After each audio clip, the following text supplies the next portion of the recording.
45 seconds remaining.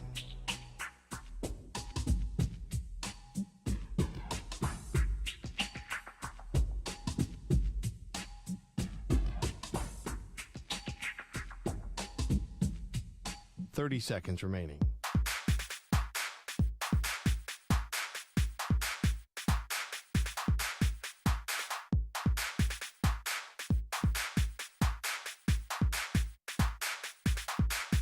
Fifteen seconds.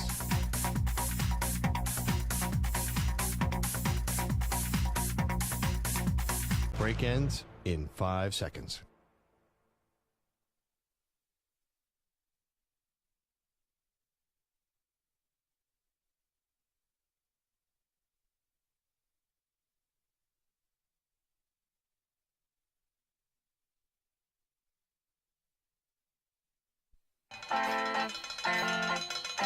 I think the whole industry and everybody who says that they're good at tasting wine is lying.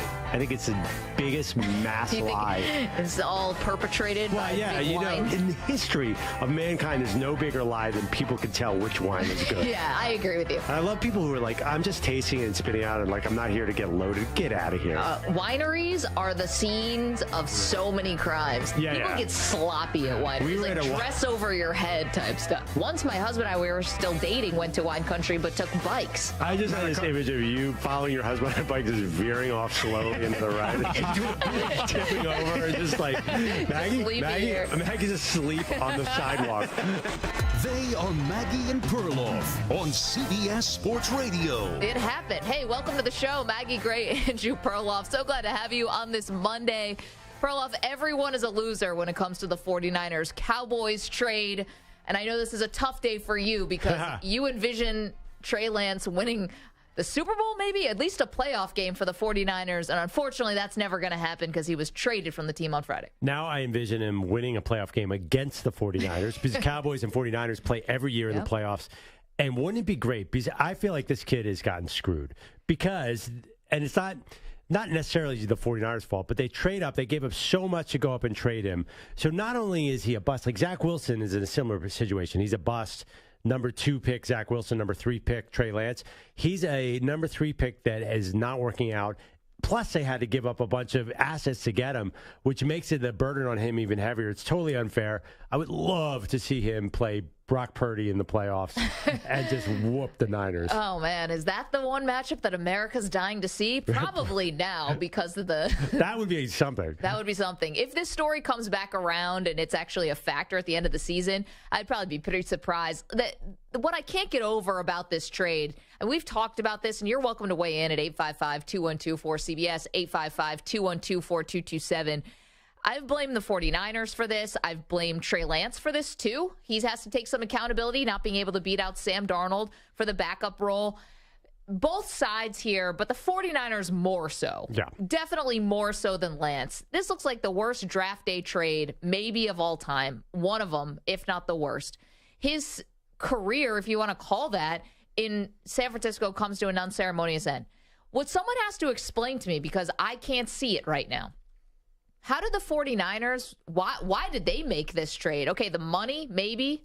Get to some sound from Kyle Shanahan in a minute. They'd be paying their backup like $5 million next year, a third stringer rather. So why did the 49ers not want to keep Lance as insurance because they've needed multiple quarterbacks to get through seasons to begin with? Why is this better for Trey Lance? And then what were the Cowboys thinking on this aspect? Yeah. How are they going to get an honest evaluation of Trey Lance if he has any shot to be the heir apparent to Dak Prescott? How are they going to get an evaluation if they are never going to see him play? They're not. He's just there. We know why he's there, right? Do you want to say it? No, you say it. He's there because of leverage on Dak Prescott. Dak Prescott's contract is coming up, so they want to present other options. I don't think it's necessarily they want to move on from Dak Prescott. This is an old Andy Reid move. When he was running the Eagles, him and Howie Roseman, if you had a player that was getting near a contract, you drafted somebody really high. Yeah. So they had Deshaun Jackson, the wide receiver, was coming up for contract. They mysteriously picked Jeremy Maclin in the middle of the first round. And everyone's like, well, you have a receiver. Yes, you have a receiver who's hitting a contract, so you want to leverage him. And it's a brutal business. And I think this is all about trying to get Dak's number down.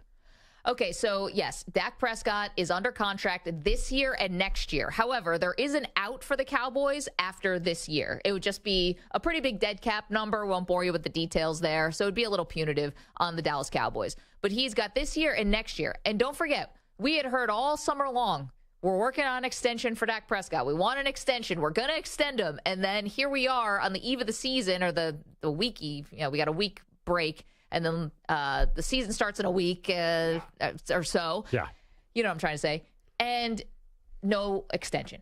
So are they really just playing chicken here? Let's not forget the last time Dak Prescott went through a contract extension with the Cowboys, it wasn't so seamless, cut and dry. They put the franchise tag on Dak. It basically took him having a horrific leg injury for the Cowboys to be like, all right, we'll give you whatever we want because we don't want another ruined season. Yeah, it's a really tricky situation. I mean, they're going to have to really, really pay off for Micah Parsons. I honestly don't know exactly what they think, who they think they're fooling here. I don't think, and I think you and I might disagree, I don't think there's a great solution other than Dak Prescott in the next 3 years. They have about a 3-year window with this current core.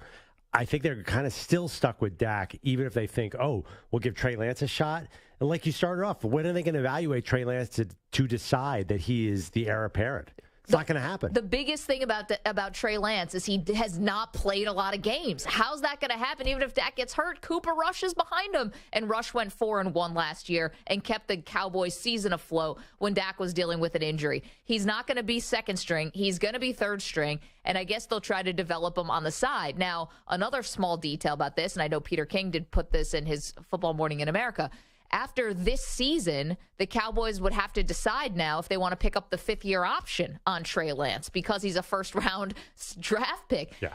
That 5th year is like $28 million because of where he was selected. Do you do that? Do you not pick it up? And then, like a Daniel Jones situation, the Giants did not pick up the option. Jones has a good year, and now you're paying Daniel Jones $90 million guaranteed. Like, it's a minefield out there. Absolutely. That's the thing. You want a rookie quarterback to build around him. You don't want a rookie quarterback who you lose all his cheap years and you haven't even evaluated him yet. I mean, that's part of the reason I think the Packers wanted to move on to Jordan Love to see what they have, and he is awesome, by the way. I still think there is a chance.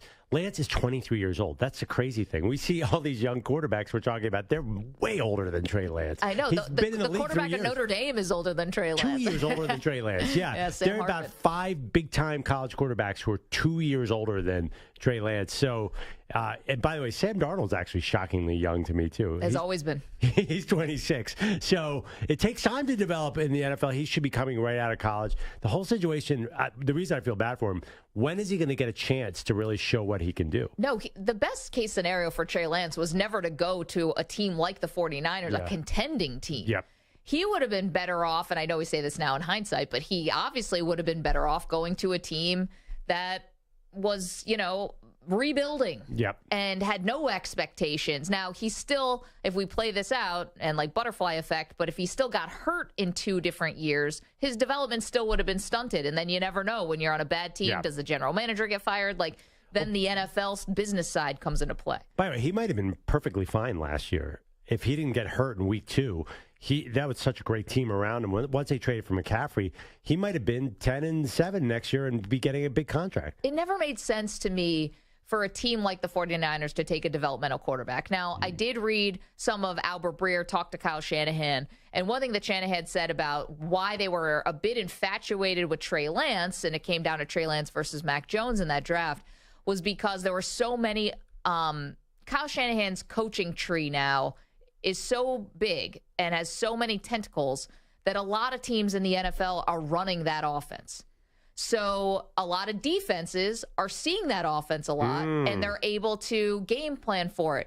So they wanted to try to up the ante, if you will, or evolve that offense to see how it is with a running quarterback. We know what it can be with Matt Ryan and Matt Schaub, and we know what it can be with these Kirk Cousins, these stationary, like RG3 was a running quarterback, but a little different than Lance. But we know what it's like with guys who can just hang in the pocket. What's it going to be like with someone who's a big running threat? And that's where they sold themselves on Trey Lance. But ultimately, the timing of a developmental quarterback was never right with the 49ers. One thing that I will not allow, and I know, and I've already heard it from Samter. What's that? I don't want to hear that they screwed up because they could have taken Micah Parsons or they could have taken Mac Jones. because you have to take a choice. Was this screw up because they didn't take Micah Parsons, or did they screw up because they didn't take Mac Jones? Because those are two very different things. Yeah. B, is Nick Bosa going to report to camp? Because then I'll tell you if they screwed up by taking Mac Jones or Micah Parsons. Guess what? If you had Micah Parsons, you would have a crisis on your hands because you would have to make the two highest paid defensive players in the league. With Fred Warner not being, you couldn't pay Micah Parsons and Nick Bosa anyway. I don't like that. Imagine if Solomon Thomas had panned out. Well, right. I mean, I don't like this if game. Everyone's like, oh, well, then he should have just taken Mac Jones at 12. What do we know about Mac Jones? Do we know that that's a definite hit? Brock Purdy looks good in the San Francisco offense. You don't think Mac Jones could have run that thing? What Mac Jones? Who? I don't know. What did Mac Jones do last year? Well, nothing. He also didn't have an offensive coordinator. I mean, he can't do it all by himself. Again, 855-212-4CBS, 855-212-4227. I don't see how this works for anybody. I don't get it. It definitely doesn't work for Trey Lance. He's no closer to the field now than he was Thursday. What, you know how this thing works. You think his agent said, get him out of here, we're not doing this? I don't know who his agent is, but it definitely feels like there were bad feelings. I know who his agent is. Jimmy Sexton. Isn't that funny? Oh, well, okay. Garoppolo. They all have the same agent. So once this happened, they wanted the bad vibes out of the building because Lance was upset. Okay, but I always think that feelings can be temporary. Yeah. And I think that if you have a good culture, which I think the 49ers do have, I think you could absorb that. Nothing will be more awkward than last year when Trey Lance did come into the season as a starter and Jimmy Garoppolo, who took this team was the quarterback of this team in a Super Bowl, is over on a side field with them basically telling him, don't come to meetings. Like, somehow the 49ers got through that awkwardness. I think they could get through it with Trey Lance. You say good culture, though, but you had, basically their best player is holding out right now, Nick Bosa. And their best player last year, Deebo Samuel, was a disaster of an offseason, held out as well. Yeah. So it does seem like they are not – part of the problem is they have too many stars. They don't know how to pay them all. That's a big issue for them. And that's why they – I know. Boo-hoo. Yeah, I mean, that's why one reason there's no doubt they're committing to Brock Purdy. They need him to stay there for 4 or 5 years so they can pay this plethora of great players. Oh, they're cap strapped right now and are not paying a quarterback. Yeah. Like, good thing they're good, because if you're not good in that instance, like as a GM, you should be fired. But they are good. So despite the misses in the first round that they've had, and now basically threw away first-round picks for 3 years. That's okay. They couldn't pay those guys anyway, and they wouldn't be able to pay Lance. They're going to be fine, ironically. They made this huge draft mistake, and they're going to be a great team. 855-212-4CBS, 855-212-4227. We say a good day to the Weedos, the purple drinkers. Enchanté. You're welcome to watch the show, youtube.com/CBS Sports Radio. Of course, we say hello to our CBS Sports Radio affiliates, who are the true loves of our life. This is weird. Usually you only start speaking foreign languages when you drink. To do the Enchanté on Monday. That's wow. what I You get to tell us? I'm still drunk. No. Oh, wait. I know why. I know what's going on. What? Maggie got a massage this weekend. I did. And a professional. She is still buzzing a little bit. It was good. It's real good. My new best friend is a woman named Hope. You seem like a different person. Yeah. I'm telling you, she worked out some knots in my neck. Wow. I told you I woke up with a stiff neck last week, and this woman just knew what to do. Anyway, there's no way to not make a massage sound weird. It was just awesome. Let's go to the phone, shall we? 855-212-4CBS. Ramon is in Indianapolis, starts us off. Hello, Ramon. Brother, thanks for taking my call. You guys are wonderful. I hope your Lunas Day is a great day, and everything will be okay. I think San Francisco was very rushed and probably was maybe a little bit uninformed. I hate to say that about Shanahan and them, but the guy is young. Trey Lance is young. There's no way in the world I'm going to give him young. You got him under a rookie contract. That means you got him under rookie money for at least another, a year or so. Then even if you want to franchise him, that would be less than the going rate for trying to pay a Super Bowl winner. You need a good backup. You're going to bet on Sam Darnold. If something happens to Brock Purdy, take a poll out there in Frisco and see who has confidence in Sam Darnold. I can guarantee you probably it's not even 10%. I don't know what that is. I always believe, I'm a youth coach, and youth is everything, and I just don't believe you just throw away youth. You just don't. You don't see it happening in any other sport, not even in baseball. Definitely doesn't happen in basketball. Yeah. For some reason in football, they just throw away youth too much, And one thing you can't get back age and time. And so I think they're going to rule that decision, and it's going to come back and bite them. Ramon, thank you for the phone call. Yes, you're talking about something that we never see, which is Trey Lance playing 8 games for the Niners. It's the fewest games played by a top 5 pick for the franchise he debuted with in the common draft era. And then, as opposed to, you want to talk about the contract? Listen, because Trey Lance was a first-round pick and was 3 overall, his money is slotted in for the first 5 years. Unless you want to just go off the books and hand a contract extension like Perloff's Eagles did to Jalen Hurts, like my Bills did to Josh Allen, blah, blah, blah. But if you don't want to deviate, the first 5 years are slotted, set in stone. So for Trey Lance to be making $5 million next year to be third string, it's a little rich. Well, yeah, by next year he would hopefully be second string. Yeah, I don't discount the fact that the guy broke his ankle and had 2 surgeries 4 months apart. It was no joke. So that definitely affects all of this. And also, Perloff and I disagree. I've also watched a lot of Sam Darnold. Listen, will it look better with a Shanahan offense? Probably, yes, it will. But he hasn't put a lot of really good stuff on tape. But he's QB2. He's not, they're not depending on him. They got Brock Purdy, Maggie. Yeah, I know. What could go wrong? Our pal Big Dave in Kentucky. Dave, where you been? Hey, how you doing, guys? How you doing? Great. Hey, I'm doing great. Living my best life. Busy summer. Ain't got to talk to you guys a lot, but anyway, you're sounding great. It's good to hear from you, and I sincerely appreciate you taking my call. Yeah. Hey, here's the thing, and I know they're going to chime in every time I say that on the chat, but here is the thing. When I first heard this Trey Lance news, I thought, this is the dumbest, most Cowboys thing ever. But you know what? I got to thinking about it. It's brilliant.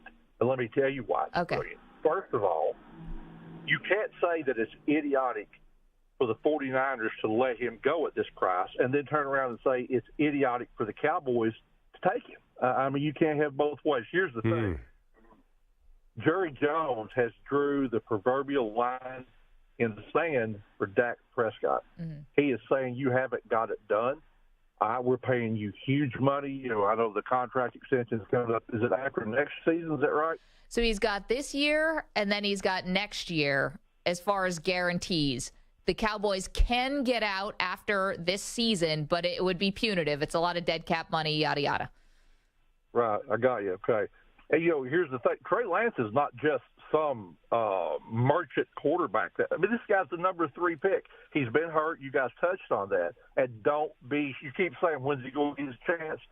Don't be surprised if there is a couple of packages put in for him this season. I'm just saying. Yeah, Dave, man, great to hear from you, Dave. Hope we do as, summer's ending and we get back into our fall routines and stuff like that. But I'm glad Dave's living his best life. We love the Warden around here. Yeah, I don't know about the packages thing. Going back to Philly, Michael Vick got packages, and that rebuilt his career. Yeah. That sounds like a weird sentence, too. Kind of like your massage sentence. But, yeah, I don't think that's what Trey Lance needs to play 4 times at a game and be Taysom Hill. I think he needs, to play NFL quarterback for a while. This doesn't, as you said earlier, he needs a different kind of team. Dallas is on the brink of, they better go for a Super Bowl run here, so I don't see how he fits in. We do have some sound from Jerry Jones. Jack, let's play cut number 3. Does the trade for Trey Lance impact Dak Prescott's future? Here's what Jerry Jones had to say. Didn't cross my mind, period, about an impact here regarding Dak. I know that Dak wants to do anything we can do to improve this team. And we're going to do it. But we've been trying to do what we did today with this trade almost every draft since I've been drafting. Okay. Raise your hand if you believe Jerry Jones.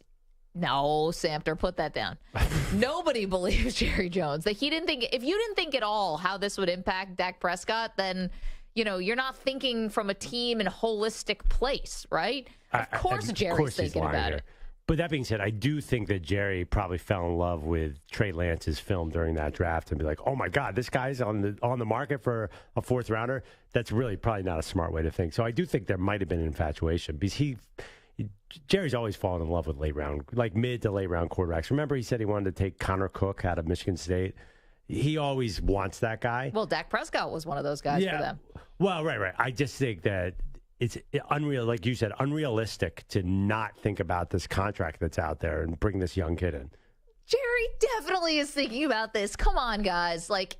He definitely understands what he's doing here. I will not believe Jerry on this one. And you want to push Dak Prescott or you want to send a message, whether Jerry thought about it or not, you're sending a message. And this isn't his first rodeo. He understands what he's doing. 855-212-4CBS. Yes, Sam. And just maybe for conversation on the other side, is this message going to be a good thing or a bad thing for Dak? Is this going to hurt him in the upcoming year as he looks at an extension, or is Dak going to use this as motivation? I think that's the important question. To be honest, well, we'll answer it on the other side because I do have a thought on that. I'm sure Perloff does too. 855-212-4CBS, 855-212-4227. You're welcome to weigh in. Trey Lance is the newest Dallas Cowboy QB3. And for the 49ers, especially, we know we got a lot of Cowboys fans listening. We know we have a lot of 49er fans listening. How you feeling today? Did you feel like the team gave up too soon on Trey Lance, as our friend Ramon said, and they'll regret it? Or do you think the 49ers are going to be just fine? 855-212-4CBS, 855-212-4227. Coming up also, Aaron Rodgers on the field and why it has me annoyed. Get to that in just a moment. Don't move. Maggie and Perloff on CBS Sports Radio. You're in a 5-minute break.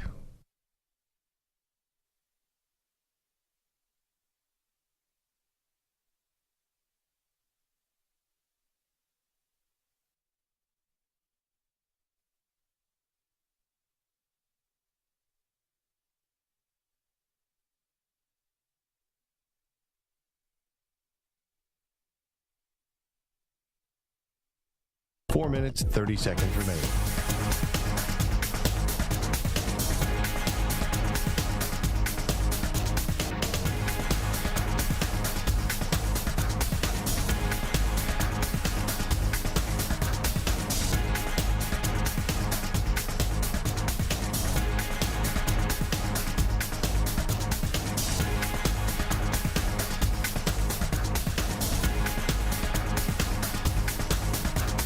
Four minutes remaining.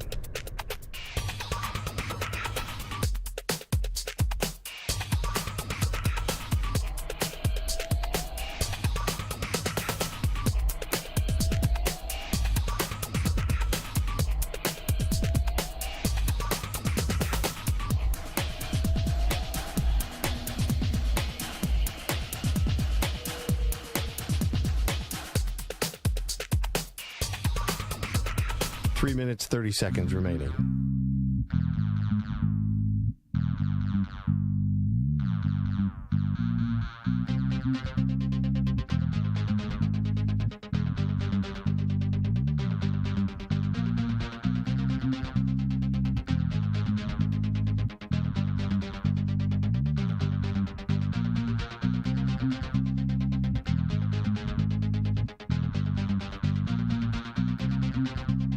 Three minutes remaining.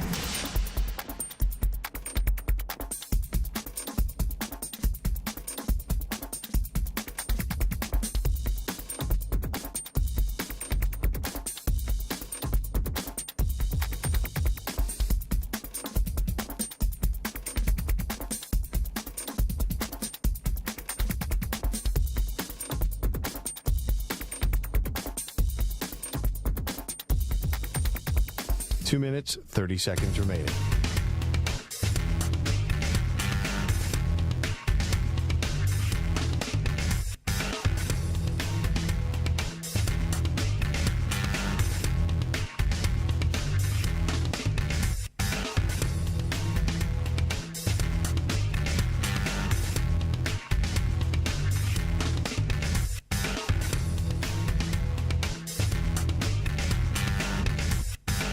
Two minutes remaining.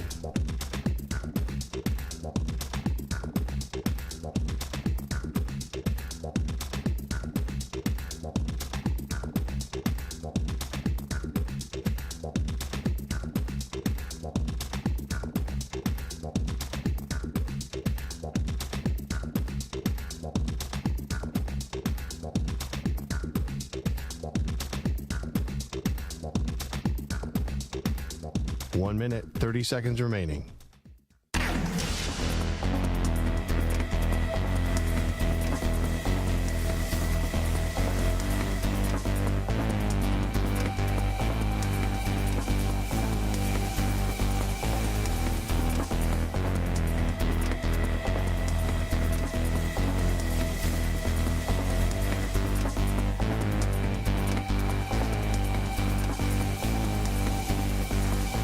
Minute remaining.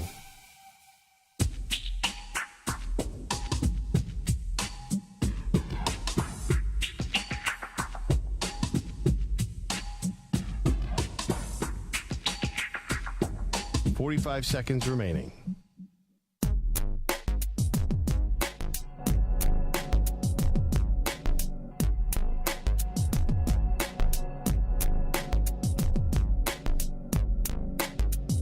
"30 seconds remaining.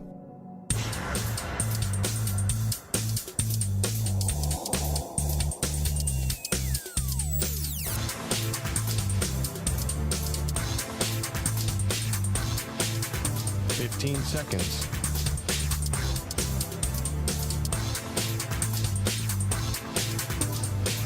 Break ends in 5 seconds.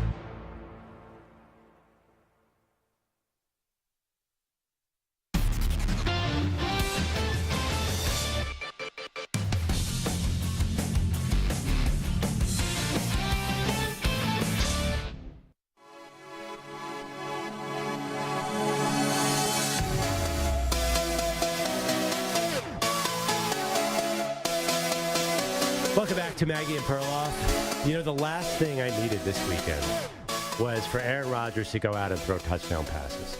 I already had enough of the New York Jets. I was bummed out that he looked so good. He actually looked handsome. He shaved his beard or something. What did he shave, his mustache? The mustache is Yeah. He looked 5 years younger. It's just all this kumbaya Jet stuff. He showed up after the game wearing puka shells, basically.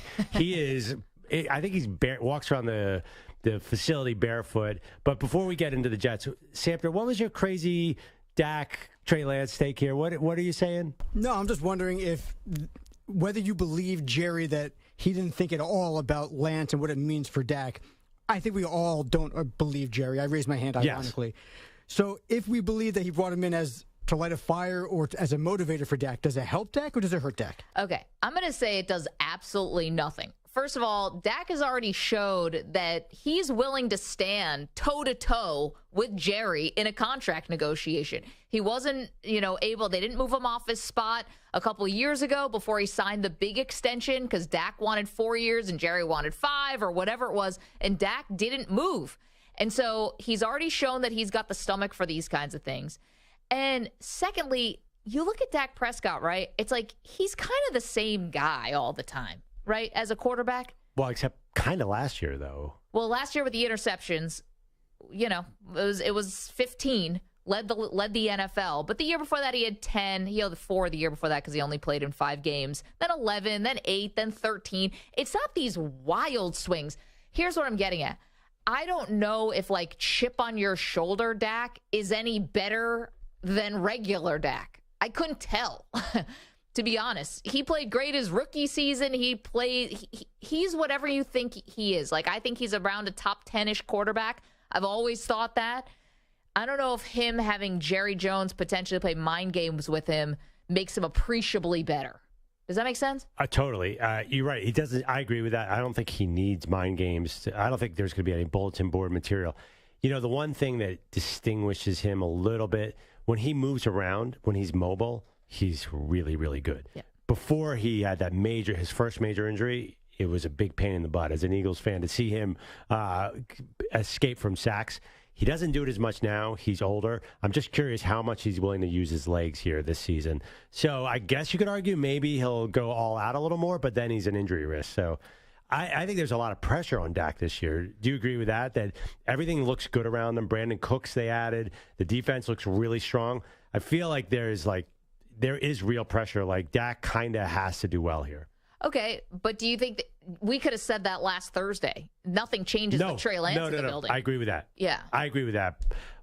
Yes, I do think Jerry has his fantasy that maybe Trey Lance is the heir apparent, But to me, that's a fantasy because how on earth would you find that out? Well, the other part, too, is, the one thing where I feel like Dak really did have some leverage when it came to Jerry and the Cowboys, there really wasn't an obvious answer for how they were going to replace him, right? Like there was a moment where everyone liked Cooper Rush as the heir apparent last year. Yes, when Jerry fanning the flames on it. But I think that there wasn't like an obvious answer. You're not going to be bad enough that you're going to get a high draft pick. So you're not going to be getting like a Caleb Williams or something like that. And if you're going to go with another veteran guy, who's going to really be an upgrade? Kirk Cousins? Like he and Dak the same. And I would take Dak. So it wasn't obvious where a third lane could be. Ooh. Now at least there's maybe a third lane. But again, how are you ever going to see Trey Lance? Is he going to get on the field? Well, I mean, I think there's a couple things that could happen. Regardless of Trey Lance, I don't think any of this changes. If they're between 15 and 25, you can get a quarterback. I mean, Kenny Pickett went 20, and he's probably the second best quarterback in the entire NFL. Yeah, but think about it.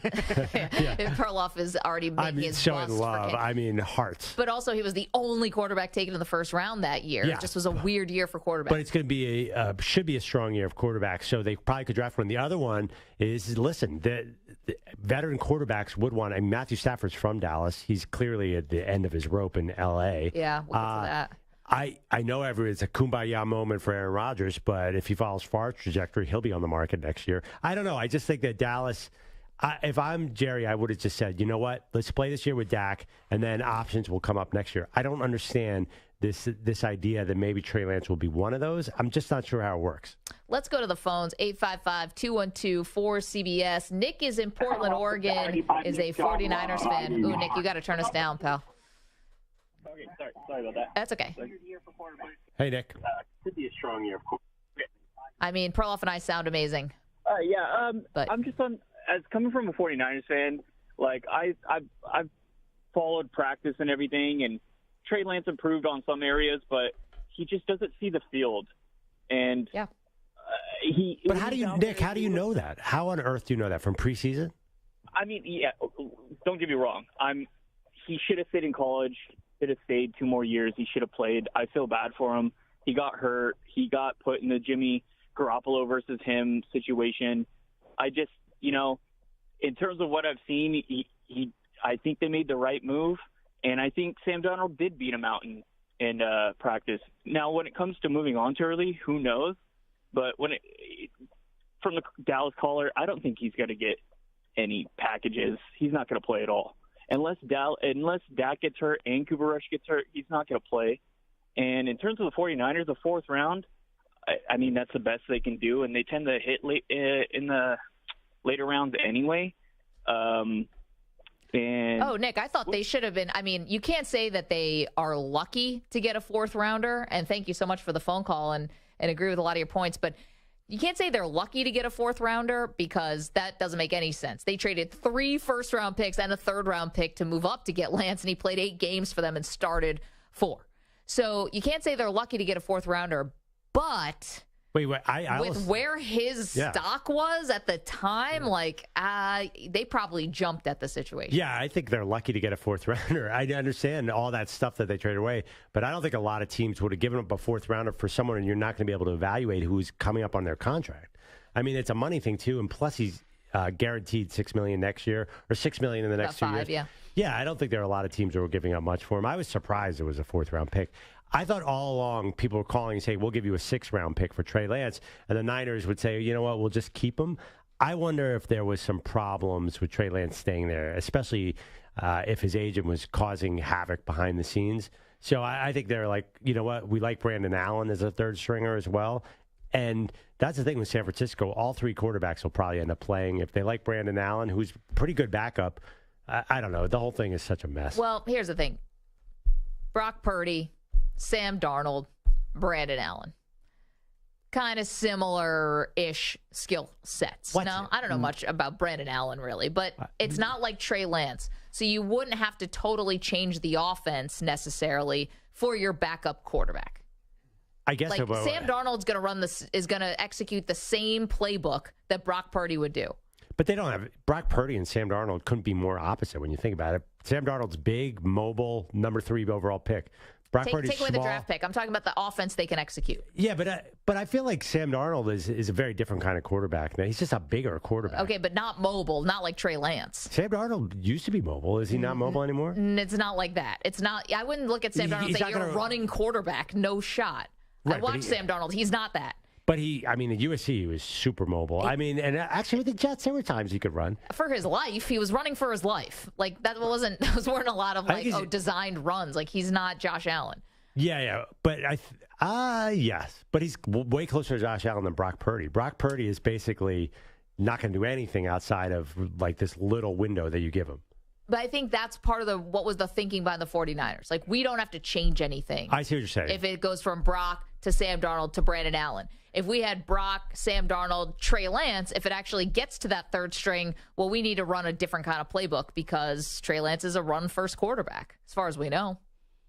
Well, because he never really developed. He was supposed to develop the throwing when he got to the NFL. That's why he was a project, and he got hurt, and he was never able to do it. Yeah, it feels unfair to call him a run-first quarterback because we never saw him play. I mean, maybe he is better passing. How do you know from those he had some moments in preseason where he looked great. Yeah. Guy can throw the ball 90 yards, and he's fast and strong. It just feels like everyone says he can't read the field. I don't know where they're basing that on. Oh, the coaches. Well, have they said that? I think so, yeah. Well, listen, Shanahan's made some interesting choices at quarterback. Oh, that's true. I mean, he deserves criticism for that. Yeah, for sure. his history is a little erratic. So, right, he brought in Jimmy G. Well, that was an offer he couldn't refuse. Belichick called him in the middle of the night, basically, and said, we'll trade you to Garoppolo for a second rounder. Of course they took it. But then he loved, of course, and then they made him the highest paid quarterback in the NFL. Well, they went to the NFL. Was he ever the highest paid? I don't know, but they went to the Super Bowl. They immediately signed him to a monster deal. Oh, because he won 5 in a row at the end of the season. Yeah, and then they almost immediately decided he's not good enough, despite the fact that he won, which was a weird decision. And then they brought in Trey Lance, and then they sort of, like they were into him. They gave him the job over Jimmy G, said, you're ready to go, and now he's not ready to go. I don't know. It feels like they're a bit erratic on the quarterback spot. Yeah, it's not exactly like decision-making boot camp over there. You know? And then they also compared it. So, and you can't have it both ways. You can't say that they're right on Trey Lance and wrong on Sam Darnold because he keeps saying he's the next Steve Young. And I laughed. 855-212-4CBS. Watch out. It is going to be easy to win games in this team. Sam Darnold's going to win a playoff game, and I'm going to be there to laugh at you. Well, that's our bet. If Sam Darnold wins a playoff game, I buy you, an expensive dinner? Steak dinner? What's your take on Brock Purdy? I'm interested to see how his elbow holds up. He's awesome. I watched him preseason. Yeah. He's really, by the way, he's one of my guys officially. I mean, he can't not be. A 6'1", low-round draft pick who should probably be a backup. He's right out of the Case Keenum, Andy Dalton school So you're of thought. claiming him? Oh, yeah. And it's interesting to me that he's out there now. Like, what happened to his injury? It's like it never happened. It's wild. 855-212-4CBS, 855-212-4227. All right, we will get to the Aaron Rodgers debut. Also, the one NFL question that could overshadow this entire season. We'll get to that after this CBS Sports Update. Here is Rich Ackerman.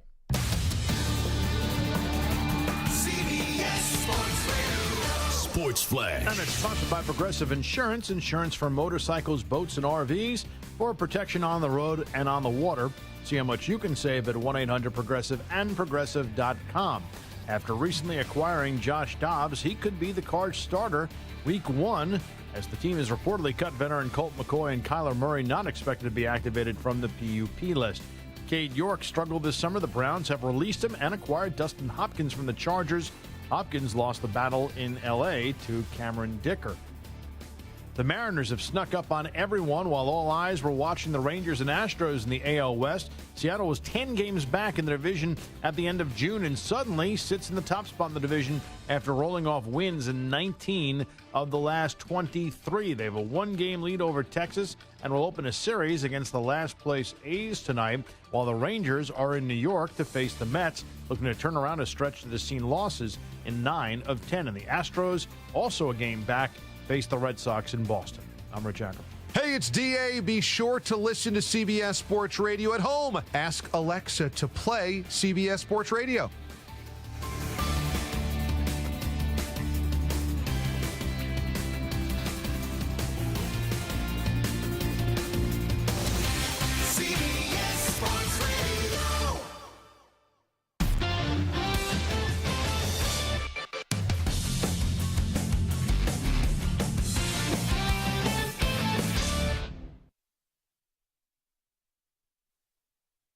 You're in a 5-minute break.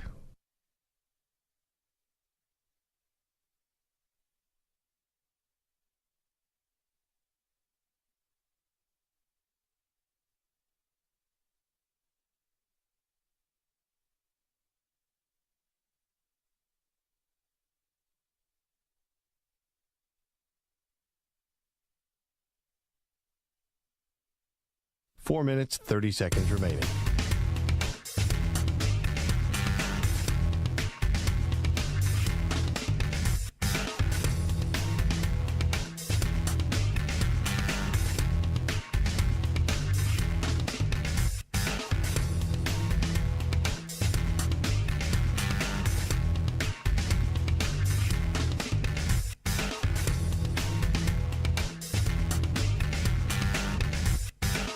Four minutes remaining.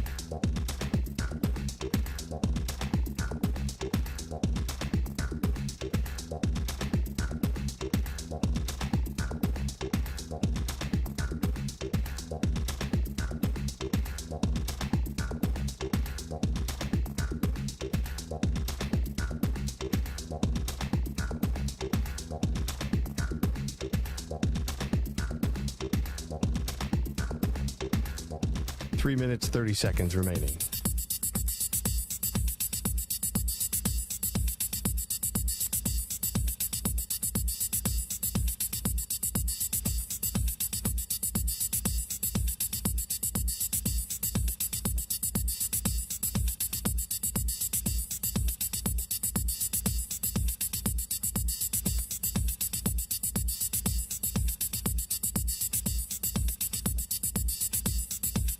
Three minutes remaining.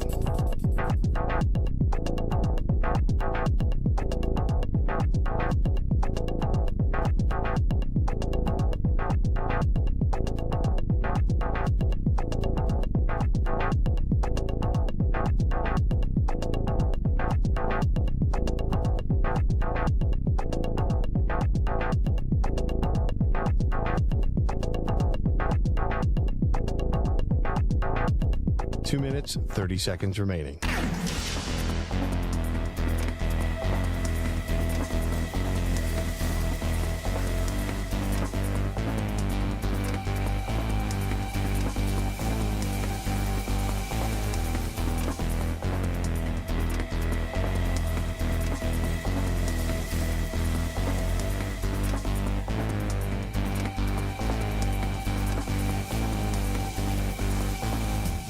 Two minutes remaining.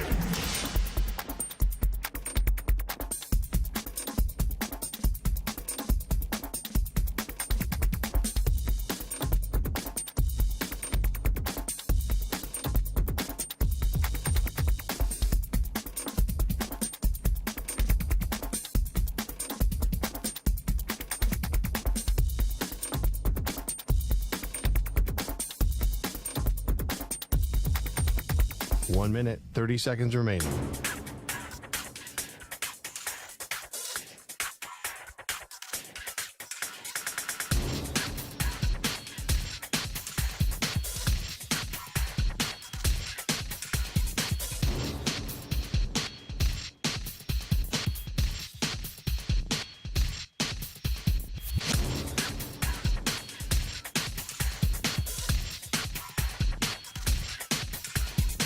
One minute remaining.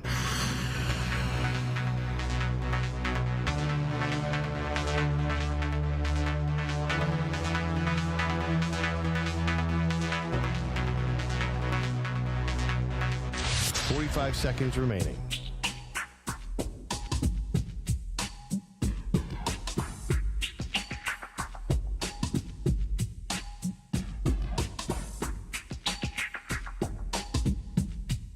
Thirty seconds remaining.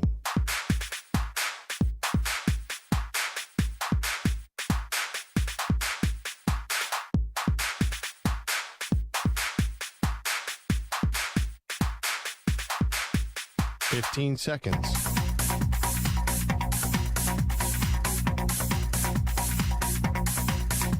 Break ends in 5 seconds.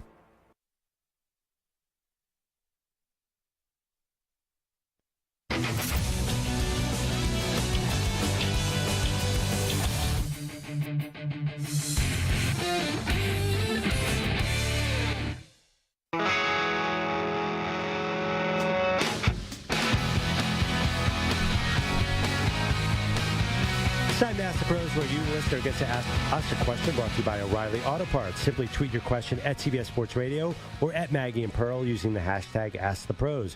Be listening later in the show when we might answer your question. Think O'Reilly Auto Parts for all your car care needs. Get guaranteed low prices and excellent customer service from the professional parts people at O'Reilly Auto Parts. All right, Maggie, you couldn't avoid it this weekend on the East Coast. Let's talk about Aaron Rodgers and the Jets. Listen, you're already sick of the Jets. We haven't even gotten to the season yet. The good part hasn't even happened. Well, I am just hoping that your Buffalo Bills beat them 49-7 in Week 1, and we can just slow down the train. I like the Jets. I hope they have a good season, but I need this to be slowed down. Let's get to Aaron Rodgers. What the is Aaron Rodgers up to today? Well, if today was Saturday night, he was going 5 for 8, 47 yards, 1 touchdown. He played 2 series, so they went 5 and out, I believe 5 and out on the first series, and then touchdown drive on the second series. Okay. Tell you what, that Rodgers to Garrett Wilson looks really, really good. I like it. That's number 1. Can't deny that's going to look really good. Number 2, though, and I just want to say this, and everyone put a little pin in this one, and you'll just say, oh, yeah, I remember Maggie said something about that back in late August. Aaron Rodgers and the Jets are going to get every call on the face of the earth. Every ref whistle. I'm actually not going to say and the Jets. Aaron Rodgers and the offense. I don't know what they're going to do on the defense. Aaron Rodgers and the offense are going to be the beneficiary of every call.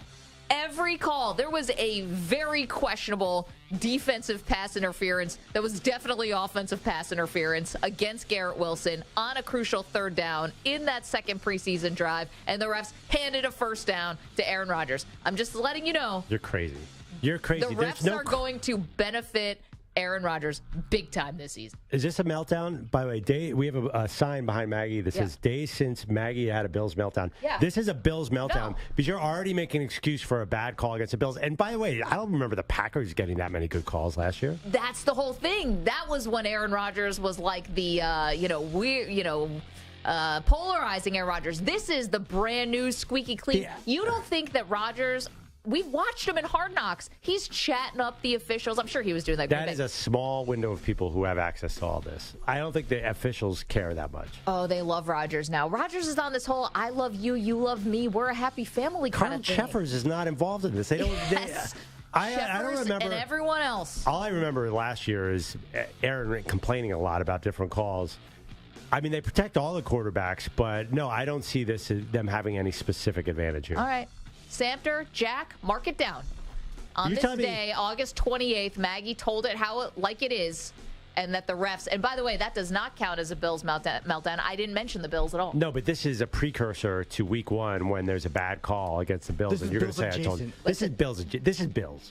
I didn't say a word about the Bills. Have you heard anybody from any fan base complaining about Aaron Rodgers getting too many calls? This was the first time we saw him play. You're calling a preseason play crucial. That alone is a meltdown of some sort because it's completely illogical. It was a crucial 3rd down. He would have gone. There's no crucial 3rd downs in preseason. Okay, Perloff, if he had gone 5 and out and then 3 and out, you don't think that there'd be some kind of people like, I don't know, Rodgers. Not if people have a brain. No, there is nothing You think that Kenny matters. Pickett's going to the Hall of Fame because of his preseason? Well, I mean, I saw what I saw, Maggie.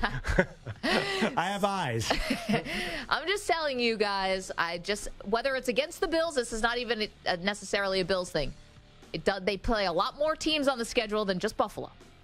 Aaron Rodgers is going to get a lot of calls. You've let this Jets hype seep into your brain. What were you going to say, Mike? Perloff, I think you and I need to have a side bet here. Yeah. The odds are taking odds on Maggie having a meltdown Week 1 if a bad call goes against the Bills. Okay. Like this, like you said, this is a precursor. She's setting it up. She's like laying the groundwork. Just, hey guys, I told you so. When Josh Allen throws a pass that should have been a pass interference, it could have been, and doesn't get called, and the Jets win Week 1, we're going to hear about this. Yeah, it's setting all up for that. Monday night in New York, Aaron Rodgers' debut. Again, I'm not saying it's necessarily going to go against the Jets or go against the Bills. He's going to get a lot of calls. And we all remember how bad the officiating can be in the NFL. But it's more random. Oh, go ahead. It's so random. I don't remember. They don't give star treatment like that normally. Yes, there was that call that Atlanta Tampa Bay. Well, Tucker, he wasn't even a star then. He was the eighth biggest star on the field that time. Whatever, they knew. If they were going to give star treatment, they would have advanced the very popular Raiders in that game. That was 2001.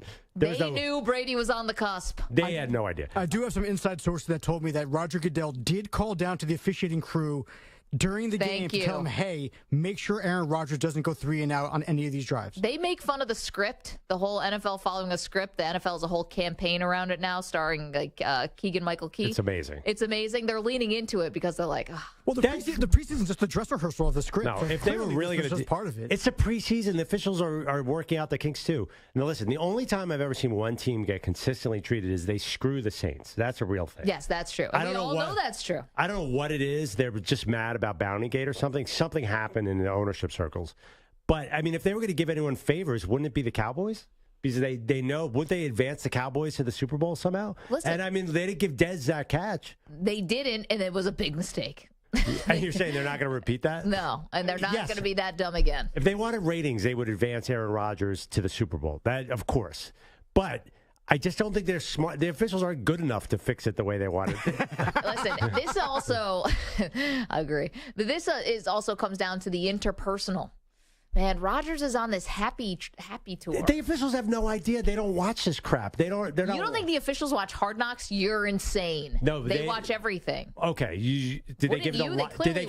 Football. Did they give Jamal Williams calls last year because he cried on Hard Knocks? No, but nobody watches Hard Knocks. There's like 15 people who watch Hard Knocks. They don't watch Hard Knocks. I guarantee those officials don't watch it. They're part of the league. Yes, and everyone inside the league doesn't watch other. They work all year long on football. They're not watching it on their free time, I don't think. Dude, you don't think that in his prime, Gene Steratore is not watching Hard Knocks? No. He definitely is. No, why? Because officials are thorough. They're aware of storylines. Tim Donaghy, basically taught us this. I know that's like an all-time betting ref scandal, but of course, they're aware of the storylines. No, first of all, they're busy. They have to watch film during the season, so they're not watching TV. They don't go on the internet. No, they don't. They really don't. No. They are not people. They're way too busy. You sound insane. It's kind of like, it's kind of like football players. You ever ask them, who's your favorite NFL team growing up? Oh, I didn't watch NFL football. I played football, so I didn't want to watch other guys play. Officials are the same way. They don't sit there and watch football in their free time.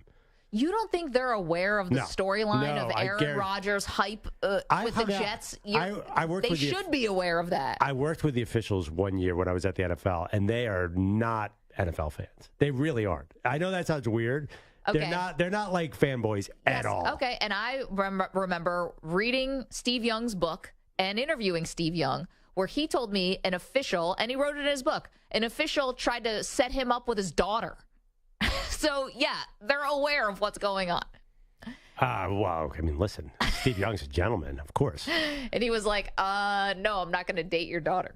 So let's pump the brakes on the officials cannot be compromised in any way. I would like to have an honest trouble. I guarantee the officials are like, oh, this is my last week of summer. I'm not going to sit and watch stupid Hard Knocks. There is no way. 855-212-4CBS. Nathan is in L.A., wants to talk about the big news from the weekend, which was the 49ers trading Trey Lance to the Cowboys. Hey, Nathan. Hey, guys.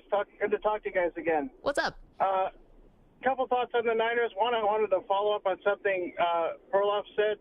I don't know if you heard, George Kittle gave an interview back during the training camp period where he went through the 7 years he's been in with the Niners and how many quarterbacks have started every year. I think the lowest is 2 and the most is 4 per season for all 7 years. How many guys started per season, like different quarterbacks in each season? Yeah. The 49ers go through them like tissue paper. It went like 3, 2, 3, 4, and 3, and went on like that. Yeah. And one other quick thought, just a side note. Do you think Trey Lance looks a little bit like the kid from Gran Turismo? Am I crazy? Nathan, thank you. I've seen their commercial for Gran Turismo, but I don't have a strong image of that kid. I don't think I've seen Gran Turismo. I'm thinking it's a trailer that's out now. It's got the guy from Stranger Things coaches F1. Oh, yeah. Okay. I was thinking Gran Torino is with Clint Eastwood. Yeah, no, that's definitely not. That's a completely different look. I think he's talking about Gran Turismo, which looks pretty cool. I got to be honest, I watched a little F1 this weekend. Yeah. Having trouble being with the cool kids who like F1. Yeah, I couldn't do it either. Max Verstappen wins every week, apparently. Sure. So I'll believe you. He's Dutch. That sounds like a good F1 name. But Gran Turismo is a movie. I see what that person is saying. Yeah, Trey Lance's hair has always been interesting to me. I think it's cool. Okay, coming up. Who's on the hot seat after this trade? Trey Lance gets traded to the Cowboys. Is anyone looking over their shoulder right now? I'm talking about players, executives, coaches. We'll answer all that next. Don't move. Maggie and Perloff, CBS Sports Radio.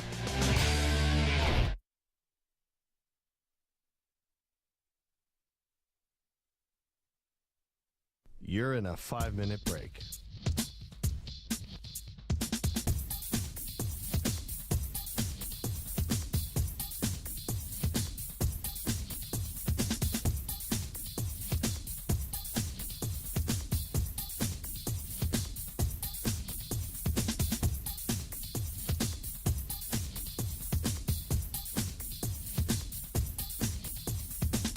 Four minutes, 30 seconds remaining.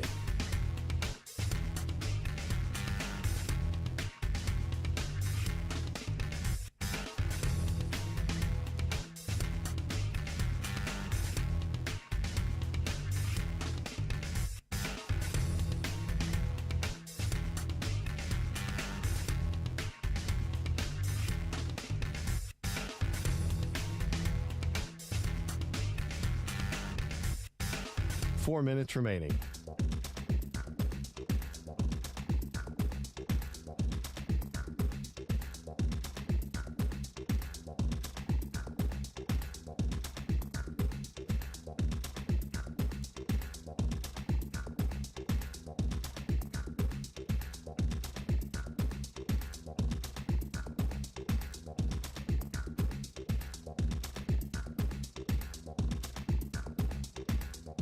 Three minutes, 30 seconds.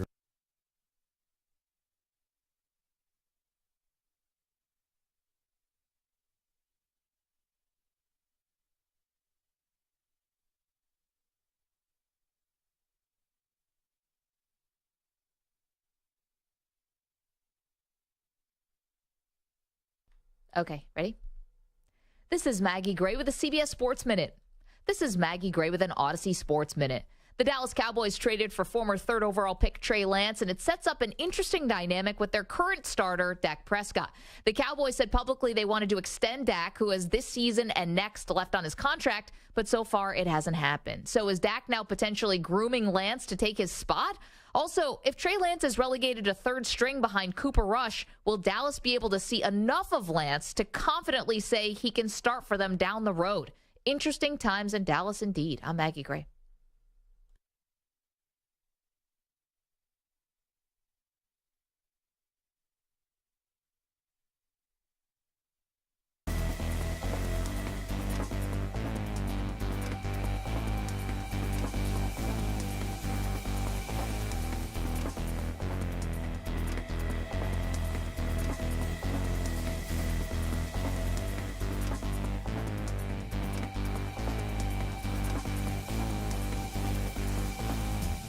Two minutes remaining.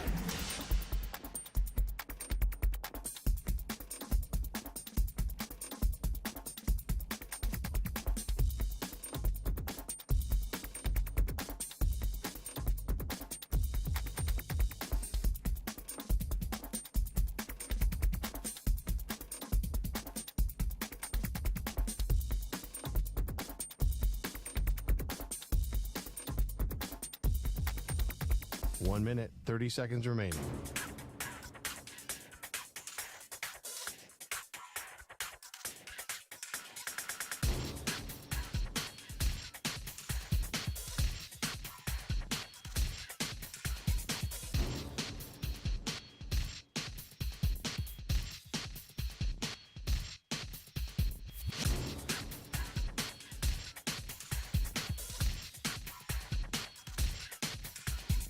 One minute remaining.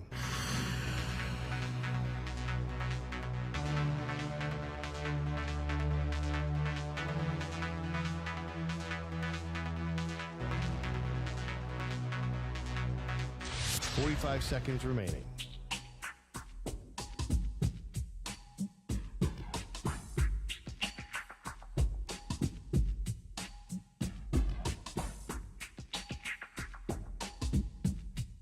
30 seconds remaining.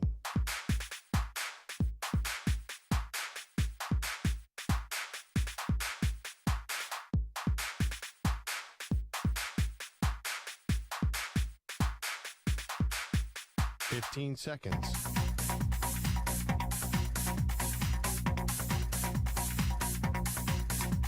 Break ends in 5 seconds.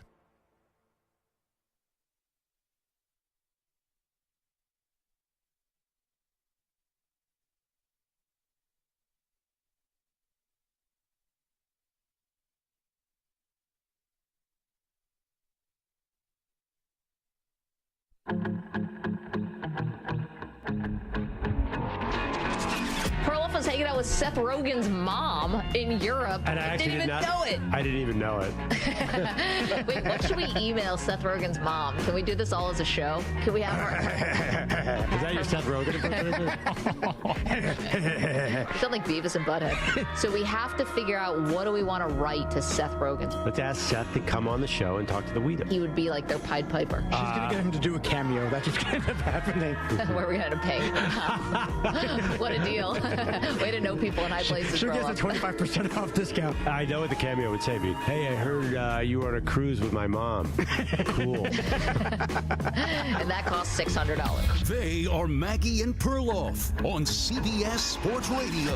What is the future for Trey Lance now that he's with the Dallas Cowboys? Has anyone been talking about a third-string quarterback as much as we have?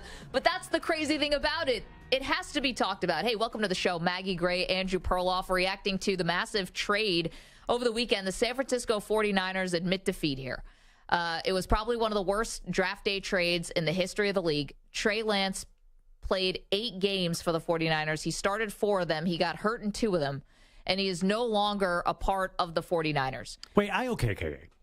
I understand it was a bad draft day trade, but if Zach Wilson never does anything, is that a better pick? That's just a bust. That's just a bust, but this is worse. So the Jets did a better job with Zach Wilson being terrible than the Niners did with Trey Lance. No, is that what degrees you're of saying? awful? Trade to have a terrible quarterback. What's that? The Jets didn't have to trade multiple first-round picks and other assets in order to get a terrible quarterback that they gave up on very quickly. And Zach Wilson actually started games, whereas Trey Lance didn't. So, 2 or 3 starts for Trey Lance? Yeah, well, Trey Lance was due to start. I mean, he was. Honestly, Mike, though, I don't think it was a good thing that Zach Wilson was starting those games. And what if Mac Jones is out of the league in 3 years? So, I don't understand. I feel like you guys are putting a higher bar on Trey Lance as a player because they traded for him. That's unfair. Each player should be just evaluated on his own. We're also taking some shots at the organization. They have to own this as well because they're the ones presumably have the most information, as much as they can get, especially at this time. COVID was happening. We all know it was crazy. It was not like normal,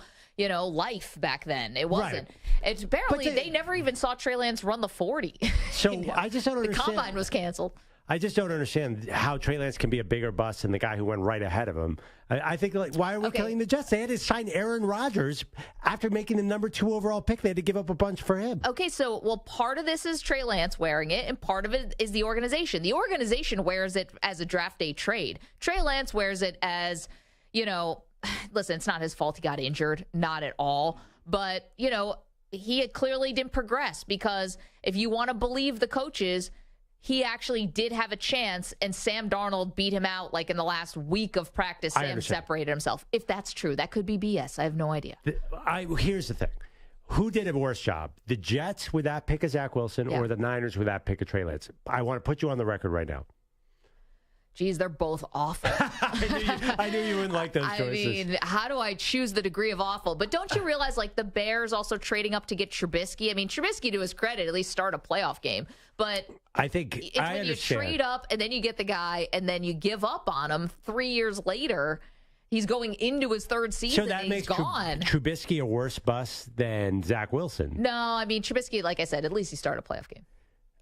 Sort of, yes. Okay. Yeah, he played that game against the Saints. I just think that it's a little unfair. I understand you are saying, technically you're saying it's also on the organization, but I think that sometimes gets lost in translation. And this whole thing becomes a label on Trey Lance that is probably not fair, especially because we've never seen him be a bust. Show me a bad Trey Lance play from his NFL career. They're not easy to find because there are no Trey Lance plays. I know. Well, let's listen to Kyle Shanahan, Jack. Can we get cut number 1, please? Kyle Shanahan talking about the Trey Lance trade and what went wrong. I thought it was time to move on for him and for us. And unfortunately, it did happen. But, you'd love to keep a third guy to develop, especially a guy that you really, really love and believe that he could do it someday. But to do that for $7 million over 2 years with places where we are in the cap, when you can't provide those reps and stuff for people, and you got other things with our team, what we're doing, that to me doesn't make much sense for the Niners. I wish it would. Yeah, so there you go. It was going to be too expensive for him to be a third-string developmental quarterback because, listen, the 49ers are right up to the cap, and Nick Bosa, by the way, not in camp right now, waiting for a new contract. Nick Bosa is about to get $310 million. What does $7 million have to do with anything? I think it matters. I think it's allocating that money to a third-string quarterback. I think they can't do it, and at least that's the cover that they're using. Yeah, I mean, listen, the day they signed Sam Darnold, the writing was on the wall. I mean, why would they have brought in Darnold if they didn't believe it? I think Trey Lance lost. Sure if they knew how he was going to heal. I think Trey Lance lost his job a long time ago, and I don't really know how. Honestly, here's the funny thing: if he hadn't broken his ankle in week 2, we would have seen a whole season of Trey Lance. Yeah, presumably, sure. Yeah. But we can't go back and undo that. And then thankfully they had Garoppolo, and then thankfully Brock Purdy turned out to be a good quarterback for them. So a lot of things broke in a way that hurt Lance and hurt his shot at getting to be the starter again. But I don't really see, I guess the money part of it, but to Perloff's point, it's kind of like peanuts when you think about some of the other contracts they're going to pay out. $7 million? So why the 49ers wouldn't keep him? How this helps Lance, I don't know, except for just getting out of the building of the 49ers. Okay. And then how it helps the Cowboys, I don't know how it helps the Cowboys either. If you want to put the squeeze on Dak Prescott or put the illusion of the squeeze on Dak Prescott, who's got this year and next year left under contract in terms of guarantees, I don't think bringing in Trey Lance is going to do that. I don't think Dak Prescott Perloff is wired that way, where all of a sudden he'll be like, Trey Lance is in the building, get me back to the negotiating table with Jerry. I'll take whatever they want. He's not going to do that. He's already stood toe-to-toe with Jerry and Stephen Jones in a contract negotiation. And I don't think you're going to get an appreciable difference in play. I think Dak Prescott is who he is. He's a top 10-ish quarterback, and I think he's going to have a good season if he can cut down on the turnovers. Yeah, no, I agree with you that I don't think Dak will be affected. But I do think maybe the Cowboys say there's upside. Listen, Trey Lance is 6'4", can run, and he's got a very, very strong arm, probably too strong an arm. I think that's one of his big problems is he tends to wind up and hit a guy really hard 6 yards away. It's not good. Through people? Yeah, he just does not have the finesse of an NFL quarterback. I think that's reps. I think they think, we might be able to get something special in here. I mean, he's probably going to be impressive in practice just because he's just so big and throws the ball really, really far. Well, see, here's the thing. He wasn't obviously impressive to the 49ers. But the 49ers don't look for that because they think Brock Purdy is the man, and he's the opposite of that.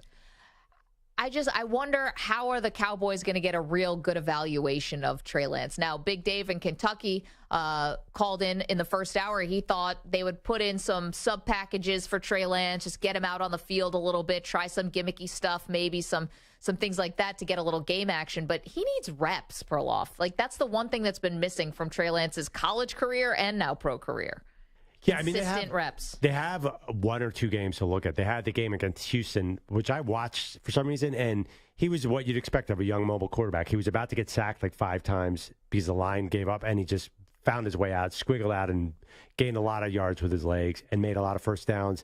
I thought he wasn't bad. I was like, okay, Trey Lance obviously could play NFL quarterback. Then last year he had one game. It was against Chicago. Yeah. It was they should have canceled the game. It was like a swimming pool on the field. It was such an embarrassment. I don't know why they actually played it like that. He had no chance. Then 3 plays into the next game, he broke his leg. Yeah. I just think we're dealing with a mystery here. We have no idea.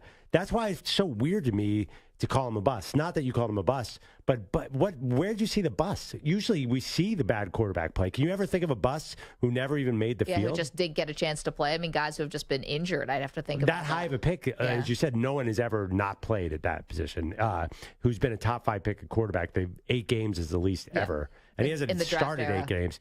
So, I don't know. I'm definitely rooting for him because wouldn't it be funny? And just as a sports fan, wouldn't you love to see the Niners who are, claiming they're smarter than everybody just backfire like 3 times. Well, I don't know if they can claim that anymore. they tend to claim that. Yeah, they've Kyle missed out a couple Shanahan first-round picks, and now they don't have a few first-round picks. I don't know if they can claim smartest. I mean, listen, it's a credit to the 49ers. They're still a Super Bowl contender, even with this much craziness around the quarterback. They're amazing at the draft. I mean, I thought you were going to say it'd be funny if somehow this comes back around and Trey Lance is somehow starting for the Cowboys against the 49ers, like against the 49ers in a playoff game or something like that. I don't know if we're going to see this. I don't know if we're going to see this like storyline play out again. Here's a question from the Dallas side. Yeah. So I've read a few things coming out of Dallas over the weekend, and there's a school of thought that no, the Cowboys are really still trying very hard to get an extension done with Dak Prescott. Do you think an extension gets done now that Lance is in the building? I think it's too late. You can do them during the season. I think it's just like I just don't see them doing it during the season. That's a huge distraction, and they're really focused on the season. Stephen Jones said they're still trying. Do you think it'll happen? No. Because I feel like they've waited this long. Why not wait it out some more for the Cowboys? Honestly, the one that I'm really nervous about, just because there's personal stakes, is the Joe Burrow extension, which we still haven't heard anything about. What is going on there? So quiet. Now, Perloff and I, if you're keeping track, and Samter is actually keeping track of all of our show bets and put them in a nice, tidy Google Doc for us. So thank you, Samter. Perloff and I have a bet about Joe Burrow's contract, and if it's more than Justin Herbert's on an average annual basis, then Perloff has to eat a bowl of Skyline chili with no hands. And if it's less, then I have to eat Skyline chili with no hands. And I don't want that image of me on the internet forever. What's the one where I'm driving to San Antonio? That's Wembanyama, Rookie of the Year? Yes. And what do we ever Do you want to finalize? go through Perloff's bets, Sam? Do we ever finalize a Mike? Oh yeah, go through them. Mike McCarthy. I'm curious what the bet is there too. Yeah. So on Friday we actually started one with Sean in Oregon that the Jets would finish third in the AFC. We don't have stakes yet. Okay, Sean says they'll finish third, and we'll give him lower, and I have first or second. Correct. So you don't want to talk about the Jets. You're not in the mood. You better get in the mood because you got this whole bet going with Sean. I feel great about that bet, by the way. And I feel if I could take Garrett Wilson with the number 1 overall pick in my fantasy draft, I would. But go ahead. I think the Jets are going 17-0. We have the Burrow contract, Skyline chili with no hands. Yeah. Okay. That one I'm nervous about. And that one we know Perloff has Burrow's going to get he's going to take less than Herbert, and you think that he's going to get more than Herbert. Yes, on an average annual basis. Correct. Yes. NBA Rookie of the Year, Perloff said it's not going to be Wembanyama. He said if it is Wembanyama, he's going to drive to San Antonio. Correct. We feel good about that. And you're going to beg forgiveness from Wembanyama, right? Yeah, you have to carry a sign around. It says, "I'm sorry, Wemby." I'll even write it in French so he can understand it. We don't know what the Dak McCarthy bet's going to get. At first, it was Dak's interceptions. Then it was Dak and McCarthy. Will they be back? We don't really know what it's going to be. Yeah, we got to flesh this out. It was off of Perloff saying that if the Cowboys have a disappointing season, he thinks Dak and McCarthy are both out. And I said they're both going to be back. So it was defining disappointing season. Yeah, if they're 8-9, you think McCarthy's back? I don't think they're going to be 8-9. I don't either. But I do think there's a risk. I mean, listen, how many 8-8 seasons did Jason Garrett have? And he was back. But I don't think that they're going to give the same leash to Mike McCarthy that they did to Jason Garrett. I think he really has to be double-digit wins because he's been 12-5 2 years in a row. And I think momentum means something. You got to build on it. And Jerry's been more. I think he's been talking less patiently lately. I mean, he just. He's obviously kind of playing hardball with Dak here. I mean, you said it on Friday night. You tweeted out, this is about Dak. I thought so. I honestly think McCarthy has to win here. So we have to figure out the stakes of that bet. What else is on the sheet? We also have the NFL draft bet. Perloff says that Caleb Williams and Drake May will go 1-2 in the draft. If Drake May does not go number 2, or if they don't go 1-2, then Perloff has to drive to wherever they get drafted. Wait, what? Wherever Drake May gets drafted, you've got to drive there. Or, what if Caleb Williams is the problem? I don't think he's going to be. So the point was, I guess the Caleb lower Williams of the two. 1-2, yeah. So if it ends up being Drake May 1 and Caleb Williams 4, then you go wherever Caleb Williams gets drafted. Can I amend that? Wait, hold on. I just get the feeling, does Perloff, are you trying to tell us something without telling us something? You want to, leave the studio? Are you itching to get out of town? Are you on the lam? What's going on? Well, we made a concerted effort against no food bets, so it just became a driving challenge thing. Love road trips. I would love to drive that. I love road trips where you are not a huge fan of long hours on the road. Love road trips. How about I get to choose of the two teams that they get taken by, Caleb Williams and Drake May? I get a choice of one of those cities. No, because one of them somehow gets drafted by the Jets, Eagles, Patriots. These are not going to be long drives. Well, the Commanders, where we are. Commanders could get one. Commanders at DC, you could be there in 5 hours. No, the Cardinals are in full tank mode, so they're definitely getting one of those. Arizona will be one. So Drake May. What happened today with the Cardinals? Yeah, they cut Colt McCoy, and it looks like they're going to start Josh Dobbs, who they traded for a week ago. Honestly, Dobbs is used to this. The Titans brought him in, and he played an all-or-nothing Week 17 game on 3 days of practice or something. The Cardinals are going full tank. I know Isaiah Simmons hasn't worked out, but they traded him for a 7th rounder. They traded their starting left tackle who went 11 games. He started 11 games last year. They are going full on for Caleb Williams. By the way, Isaiah Simmons. McCoy, someone's going to sign him. Isaiah Simmons played 9 snaps. He is not fitting. Yeah, it didn't really work out. Terrible But still, pick. the Cardinals have absolutely they're making no effort to try to make any attempt to win anything. Oh, if you hear the New York media, it's like the Giants got traded for Isaiah Simmons, and somehow Lawrence Taylor is on the roster right now. I don't know what they're seeing. But. Well, it was a high draft pick. It looked kind of like Jerry Jones with Trey Lance. Josh Dobbs, by the way, can pick up any offense because the man was a rocket scientist for real. He's the smartest quarterback in the NFL. Yeah. Smarter than Ryan Fitzpatrick? Yeah, I think he is because Ryan Fitzpatrick was probably a poli-sci major at Harvard, whatever.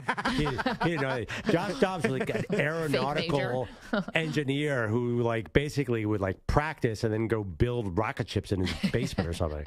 He's a total nerd. I'm a huge, huge fan. Listen, sign me up for Josh Dobbs building rocket ships on the sideline, but throwing a touchdown pass for the Cardinals might be a little bit more challenging. I don't think we're going to see many of those. And there is one more bet that, Maggie, you were not a part of this, but Perloff said he can have 5 cheesesteaks in 30 minutes. He made that bet with Zach. No. What, 4? 5? 4. Was it? I thought it was 5. It's definitely 4. Oh. We got to go back to the audio. I have to go back and listen because I feel like it was 5. Because I feel like you said 3 I can do in a heartbeat. 4 will be really a challenge, and then 5 is going to be where it's going to. Oh, Perloff, come on! I'll support you in anything you do. There's no chance you can eat 5 cheesesteaks in 30 minutes. That's just nuts. It might be 4. I have it wrong, but I swear it was 5. But I'll go back and double check. I believe in you as a friend, but you can't do that. Are you serious? 5 cheesesteaks, dude, you can't. That's not humanly possible. I think I could eat 5 cheesesteaks right now by 4:30 p.m. Eastern. No. Well, first of all, we don't have the kind of time, and we can't get the seamless order here. I've never eaten a cheesesteak and said I don't want more cheesesteak. Okay, that's 1. Yeah, I've never had 2 cheesesteaks in a row. Actually, no, I have. And now you're talking tough about eating 5 in 30 minutes. You could, I think it was 4. Okay, well, 4 maybe. Yeah, I know it's a big difference, isn't it? 5 feels. Yes. All right, we'll have to look into 5 loaves of bread. I'm just trying to figure out who's going to draft Drake May. I hope it's Washington. Unfortunately, a lot of teams picked one this year. Oh, boy. The L.A. Rams and the Cardinals picking 2 quarterbacks would not help me much. Honestly, the Rams stink. They look like they're going to be pretty bad. And I just had this image of a very, very overweight me driving to somewhere nothing worked out this year. I'm still sick from all those cheesesteaks. Got 800 miles to go. Basically transitioning into a truck driver. I like just you with a cheesesteak on your lap, and they're all littered all over the car. Yeah. On my shirt, there's a giant cheesesteak stain.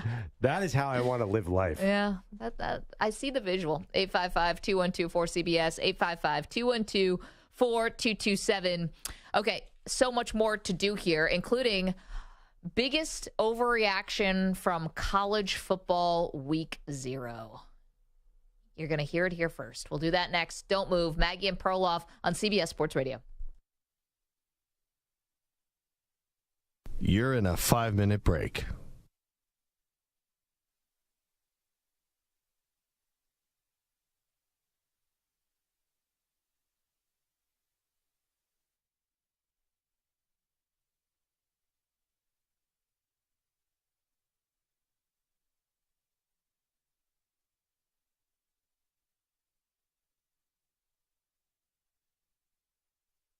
Four minutes, 30 seconds remaining.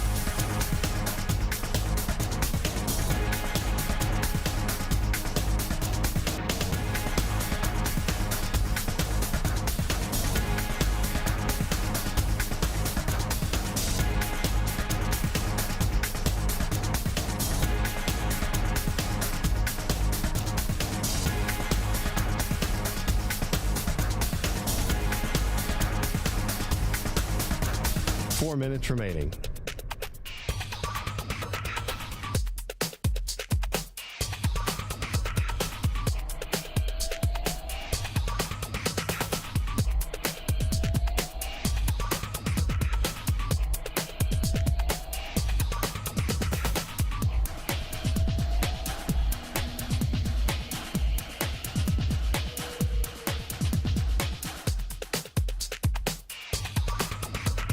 Three minutes, 30 seconds remaining.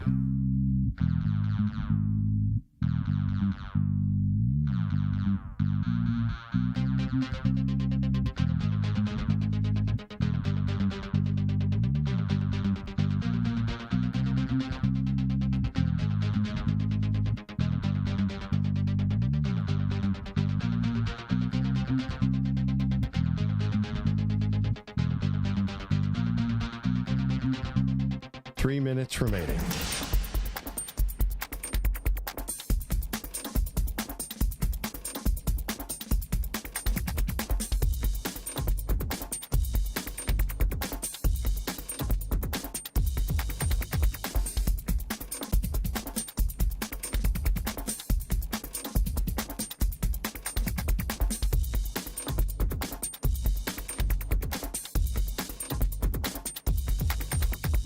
Two minutes, 30 seconds remaining.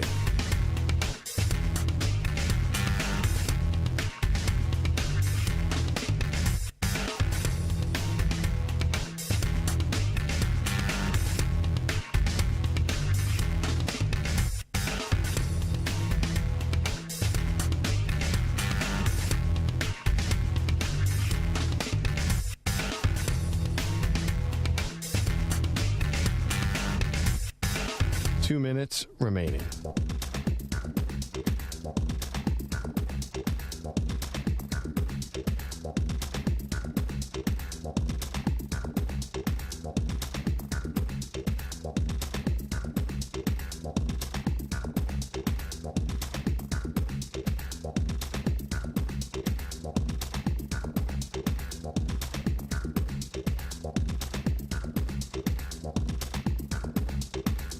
One minute, 30 seconds remaining.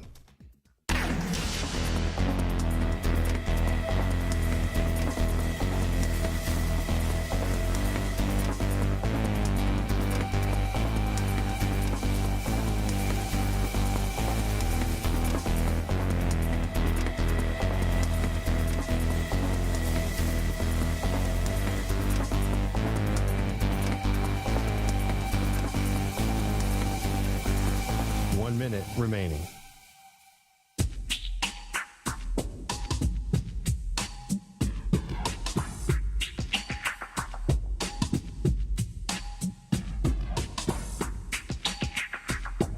.45 seconds remaining.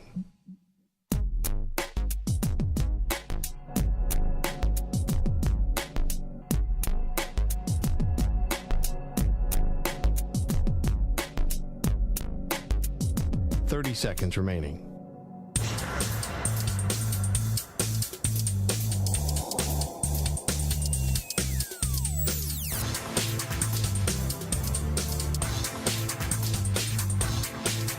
.15 seconds.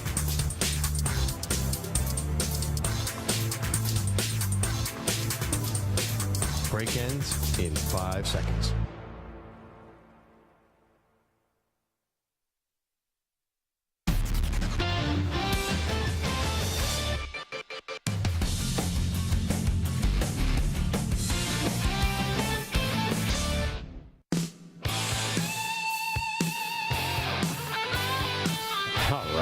Listen to this music choice. Okay. You know what the worst thing in sports is, Maggie? What's that? Besides trading your former number 3 overall pick? Expectations. So many people view this week 0 of college football as a triumph for the Notre Dame Fighting Irish. Yeah. I view it as a big loss. Why? Because now they're raising the expectations and raising them, and they have this cupcake schedule, and then, boom, September 23rd, the Buckeyes come to town. And the Ohio State Buckeyes are literally the exact opposite of the Navy football team that Notre Dame played in Dublin. Well, okay. I mean, can you imagine you get all this confidence. Then you have Marvin Harrison Jr. and those running backs and Emeka Egbuka. I can never say his name the right way. I fear they're going to get killed by Ohio State, and they're going to raise the expectations up so high because Ohio State looks so loaded right now. Yeah. So what's the difference if Notre Dame can kill a Navy? Well, I mean, listen, didn't the last time this Ireland series happened, did they beat Navy like 50-3? I mean, I think we kind of knew that this one was going to be a little bit mismatched. Right. You know, no disrespect to the Naval Academy, but I think we knew this one was going to be a bit of a lopsided affair. Well, it was 25 point spread. You're right. So right. I think if anyone's really taking anything from this game and trying to say, oh, that's why the Irish are going to be, a college football playoff team? I don't know if anyone's saying that. Have you ever met a Notre Dame fan in your entire life? Yes, of course they have. Several. Stu's not here this week, but he works on the show. Listen, I think that Sam Hartman, that was everything you could have wanted from him. Yep. And he's like 30. No, he's 25. But as we talked to Mike Golick Jr. on Friday last week, who played for the Fighting Irish as well, they finally have a certainty at quarterback, less than an unknown, where that's good enough, I think, for Irish fans. What happens against Ohio State? I mean, listen, last year they kind of hung with them, so sure. Yeah, it was amazing. Last year they were leading, actually, really and Ohio State came back and won. Their defense played really well. And also, Ohio State's defense obviously is not great. So I think Sam Hartman could have a big game there. I think the bigger one is actually for USC. So we saw USC over the weekend as well. And listen, Caleb Williams looks awesome. Zach Branch, holy moly. I know if you follow high school, he was great coming out of Bishop Gorman in Las Vegas. But this kid is unreal. Not only did he run back a kickoff return for a 96-yard touchdown, also at another 25-yard reception for a touchdown. I mean, it was electrifying what this freshman was out there doing. But for USC, I think that could lull some people in because the defense was not great in that game, and that's been the big question for USC. But if you really wanted to start buying some USC hype, that could have been a game to build on, and they don't really play another meaningful game until they play Notre Dame coming up in about 5 weeks. So what do you think happens after this week? So USC is not ranked very high. They're 6 in AP. They're lower in the coaches poll. Do you think you move them up after that game, and same with Notre Dame? Do you move both those teams up? I bet both of them will get moved up just by virtue of playing. Yeah, but Notre Dame's down at 13. But how do you move them up over teams that haven't played yet? Maybe just leave them where they are. You could just leave them where they are. But this is what's going on with USC. So they play Nevada and then Stanford, Arizona State, at Colorado, so they're Arizona. Kill those teams. Right. They're going to win. And then October 14th, they're going to play at Notre Dame. And then it starts off this crazy run. At Notre Dame, home for Utah, at Cal, home for Washington, at Oregon. And then, of course, they end the season with UCLA. So we really have no idea what we're seeing yet with USC. We might not know for a while. However, for everyone saying, oh, my gosh, USC's defense stinks again, there's no way they're going to be able to be a true contender, can I just point out, again, in theory, on paper, they're not going to have a really tough game until October 14th, Notre Dame. So they have a few weeks to get their acts together. Yeah, I totally agree with that. This season, none of this means anything yet. This is preseason. Just like we're going to see a lot of teams. Michigan obviously doesn't have a real game until right around Thanksgiving. So I don't love these cupcake games. I'm not a huge fan because they're not fun. They're not competitive. No, it's a shame. But this week is going to be fine. I think next week will be much more fun. I think Florida State LSU that'll be like a real impactful game that's going to be down on the wire. So I think the real football is coming. I remember last year Nebraska played week 0. And we were all talking about Nebraska football for 15 minutes. And then we totally forgot about them the rest of the year. Well, and I'm interested in Nebraska with Matt Rule. So I would hold on that. I'd give Matt Rule a year before being interested in him. Yeah, well, I'm curious now, more curious than I was last year. But I don't know. I'm not going to write off USC right now just because the defense didn't look gangbusters yet. They've got a while. Not that I think all of a sudden they're going to turn into, Dynasty Alabama here in terms of defense. But they have a while to maybe figure out some things if they're going to. Let's go to the phones, 855-212-4CBS.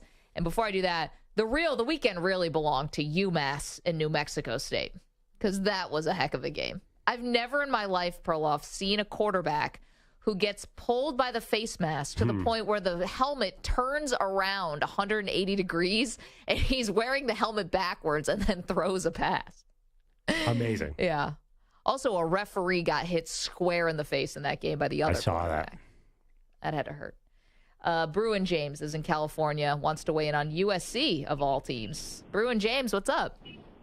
Hey, same old USC, same old defensive coordinator. Hey, if anything, as a Bruin fan, I'm happy because they still can't stop nobody. And they brought that over from Oklahoma. They score a bunch of points, but they can't stop nobody. You know, and that's, as a Bruin fan, I'm happy because when we play them, we're going to score some points. And they still, you know what, as a private school downtown on Figueroa, you know, you think they'd figure it out, get a new defensive coordinator. But no, they still got the same one from Oklahoma who gave up a quadrillion points, and they don't get it. So that's a good thing. And But, James, I got bad news. Lincoln Riley made the Final Four pretty much every year. It didn't exactly hurt him at Oklahoma. Didn't win. He didn't win anything. Yeah, but, I mean, if you're a UCLA fan, you're going to need them to lose before they get to the Final Four. Oh, they will lose several times before that. Carry on, Several. guys. Have a good one. Go Bruins. There you go, James. Thank you so much for the phone call. Yeah, Lincoln Riley, listen, he's got no interest. What do you need defense when you're scoring 57 points a game? Well, yeah. I mean, here's the other part, too. Listen, it was a one-touchdown game at halftime. But, again, it's week 0. I don't know. Maybe I'm being foolish. They covered here. by 16 points. No, I get it. Was the defense coordinator's last name Grinch? That's a tough last name. Yeah, by the way, we're talking about, USC they covered a gigantic spread. They won the game. That's what I'm saying. Yeah. I didn't think it was a huge deal. I know there was a little sky is falling at halftime. Samter, you seem to think so. It's not sky is falling, but if you go into the season with question marks about your defense, you give up 28 points to San Jose State, what are you going to do when games actually matter? Listen, I don't think it's sky's falling. It's 1 week, but it's a yellow flag. It's DEFCON 3 or DEFCON 4, whichever, this, second least thing, but it's there. Yeah. It's on your radar. Yeah, to Perloff's point, though, I mean, those Oklahoma teams, it's not like they were gangbusters defense, and they were still getting in. Yeah, they were terrible. But that was a function of Big 12. Big 12. I mean, no one's playing defense. But I think the Pac-12 feels like it's going to be a high-octane passing thing. I think you're going to have to keep up with the USCs and the Oregons and the Washingtons of that. No, the real question for USC comes next year when they go to the Big Ten. Because there are some better defenses in that league. They won't have Caleb Williams, too, so they won't be able to score 60 points a game. Although Caleb Williams did say he might go back. Yeah. You laughed at that one. That's not happening. You want another show bet to add to our 15 show bets? Okay, Caleb, no, that I want no piece of. 855-212-4CBS, 855-212-4227. All right, coming up, got some news from the NFL. Someone named a starter. Plus, we get back to Trey Lance, the big trade over the weekend. Trey Lance goes to the Dallas Cowboys. We've got more reaction in just moments. After this CBS Sports Update, here's Rich Ackman. CBS Sports Radio. Sports Flash. Well, the Cardinals have a new look, but it figures to be a bumpy ride at the beginning as the Cards unlikely to activate quarterback Kyler Murray from the PUP list. They have released veteran Colt McCoy. Recently acquired Josh Dobbs is in line to start the season opener. The Browns have a new kicker after Cade York struggled and was released. They acquired Dustin Hopkins from the Chargers. Hopkins was available because LA chose to go with Cameron Dicker as its new kicker. The Texas Rangers had been a great story, going from one of baseball's worst teams last year to one of its best this year. However, they look as if they're running out of gas right now, losing 9 of 10 and falling from the top spot in the AL West. The Rangers opened a 3-game series against the Mets tonight. They acquired a pair of pitchers at the deadline to go with a potent offense, but now Marcus Semien said that offense needs to wake up. The way we won a lot of games is by scoring a ton of runs. We're going to have to learn how to, play in those close games and play well. The game on the line, late innings, whatever the case may be. We got to figure that out and get it rolling. The first-place Mariners go for their 4th in a row against the A's. The Astros, also a game behind Seattle, will battle the Red Sox in Boston. I'm Rich Ackerman.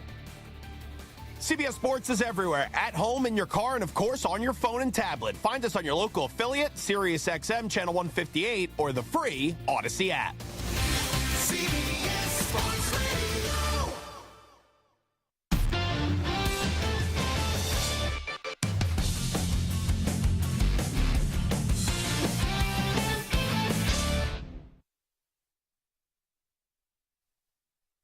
You're in a 5-minute break.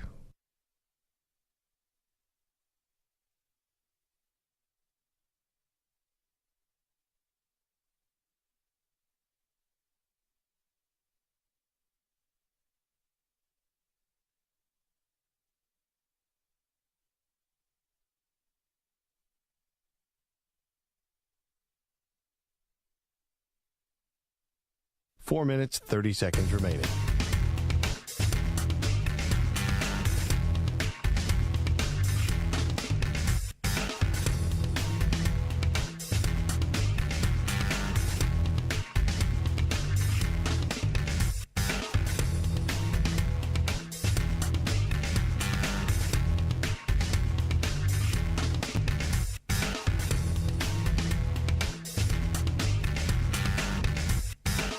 Four minutes remaining.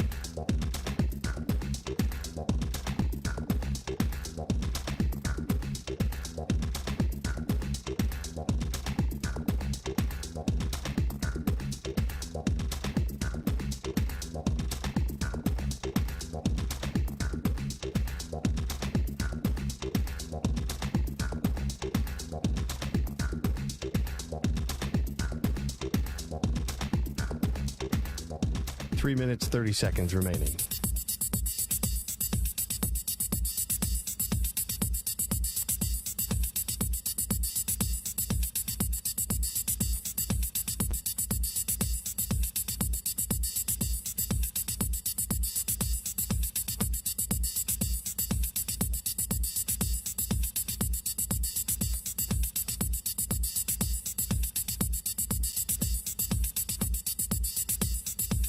Three minutes remaining.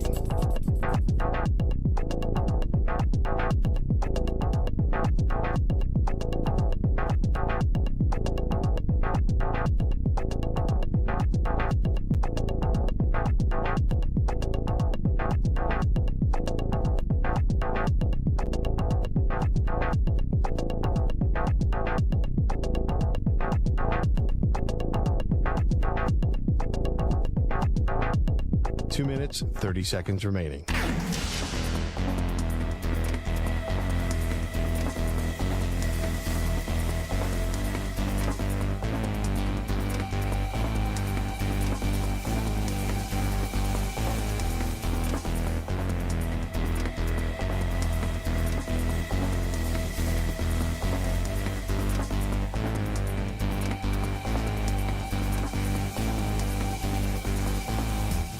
Two minutes remaining.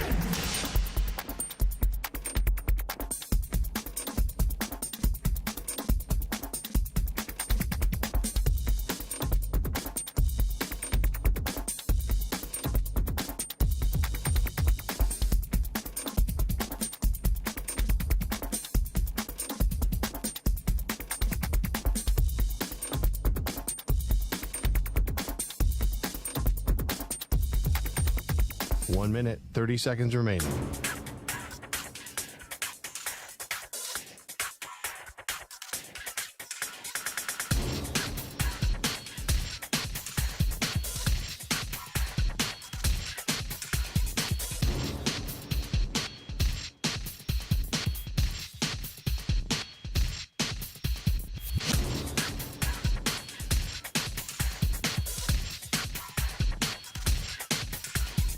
One minute remaining.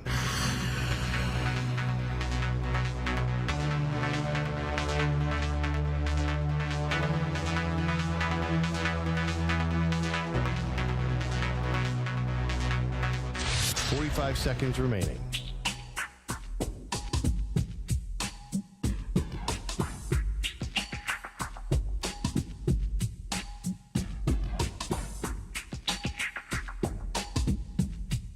Thirty seconds remaining.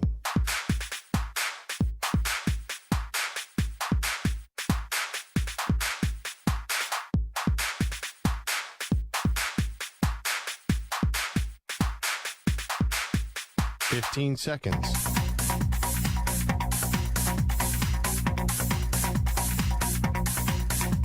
Break ends in 5 seconds.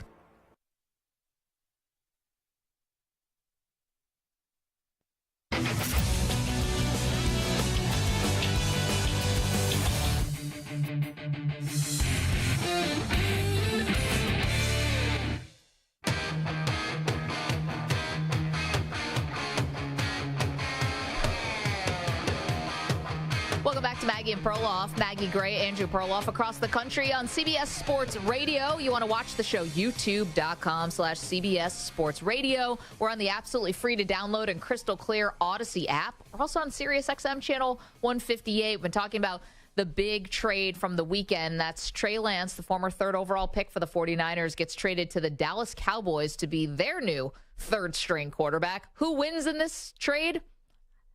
Beats me. Hell if I know. I don't know why the 49ers gave up on him because the money was going to be too big. That's $5 million for a third-string quarterback next year. Trey Lance, I don't think gets any closer to the practice field, or the playing field right now, Perloff. He's going to still live on the practice field. And honestly, I don't really know what the Cowboys get out of this besides maybe like a lottery ticket to possibly take over for Dak Prescott at some point. Okay, just NFL seasons are funny. There are people we never expected to be starting or starting by week 9, week 12, week 15. Let's not count out the idea that Trey Lance is going to be on the field at some point because this is a league where quarterbacks get hurt a lot. That's true. So he's got to learn a whole offense now. And he just got to town over the weekend. I'm assuming there has to be a commonality between the offenses. If I'm Dallas, I would hope so. So Mike McCarthy is a West Coast and Kyle Shanahan is the Kubiak thing. I can't be that far off, I hope. John is in Texas, wants to weigh in. Hello, John. Hey, Maggie and Perloff. Privilege. Appreciate you taking the call. Thank you. What's on your mind?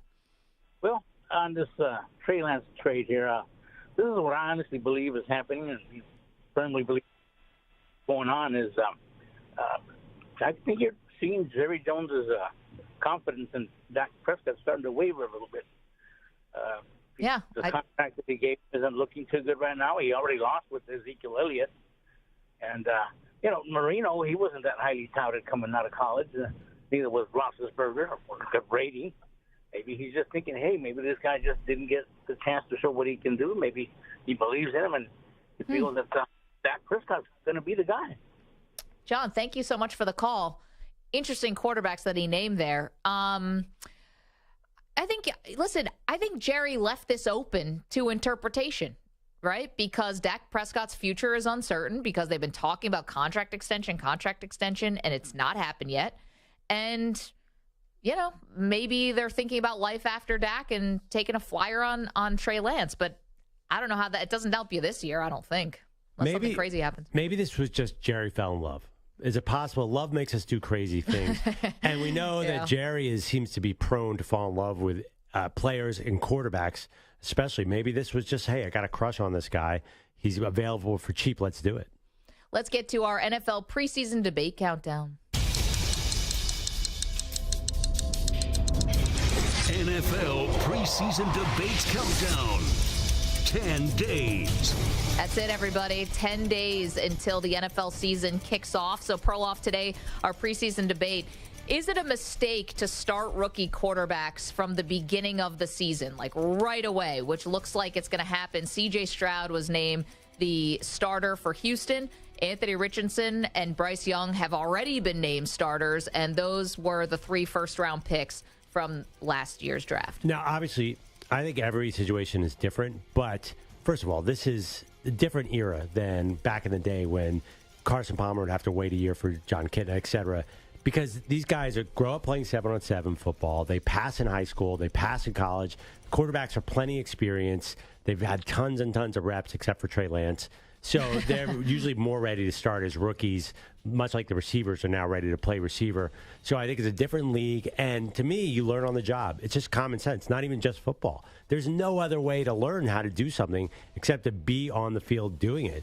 I don't understand really the philosophy of having someone sit behind you and learn the offense or take notes or anything, because the only way I've ever learned something is by doing it. Yeah, I mean, I disagree. I like the old way, which was a guy. Here's the thing. You're saying that the NFL is different nowadays. You're right. The NFL is different because salary structures and guys come up playing and throwing at such young ages. It's also different because we're dissecting every single thing these quarterbacks do on the field, off the field, the amount of attention, spotlight. They can't move, breathe. They make a bad mistake.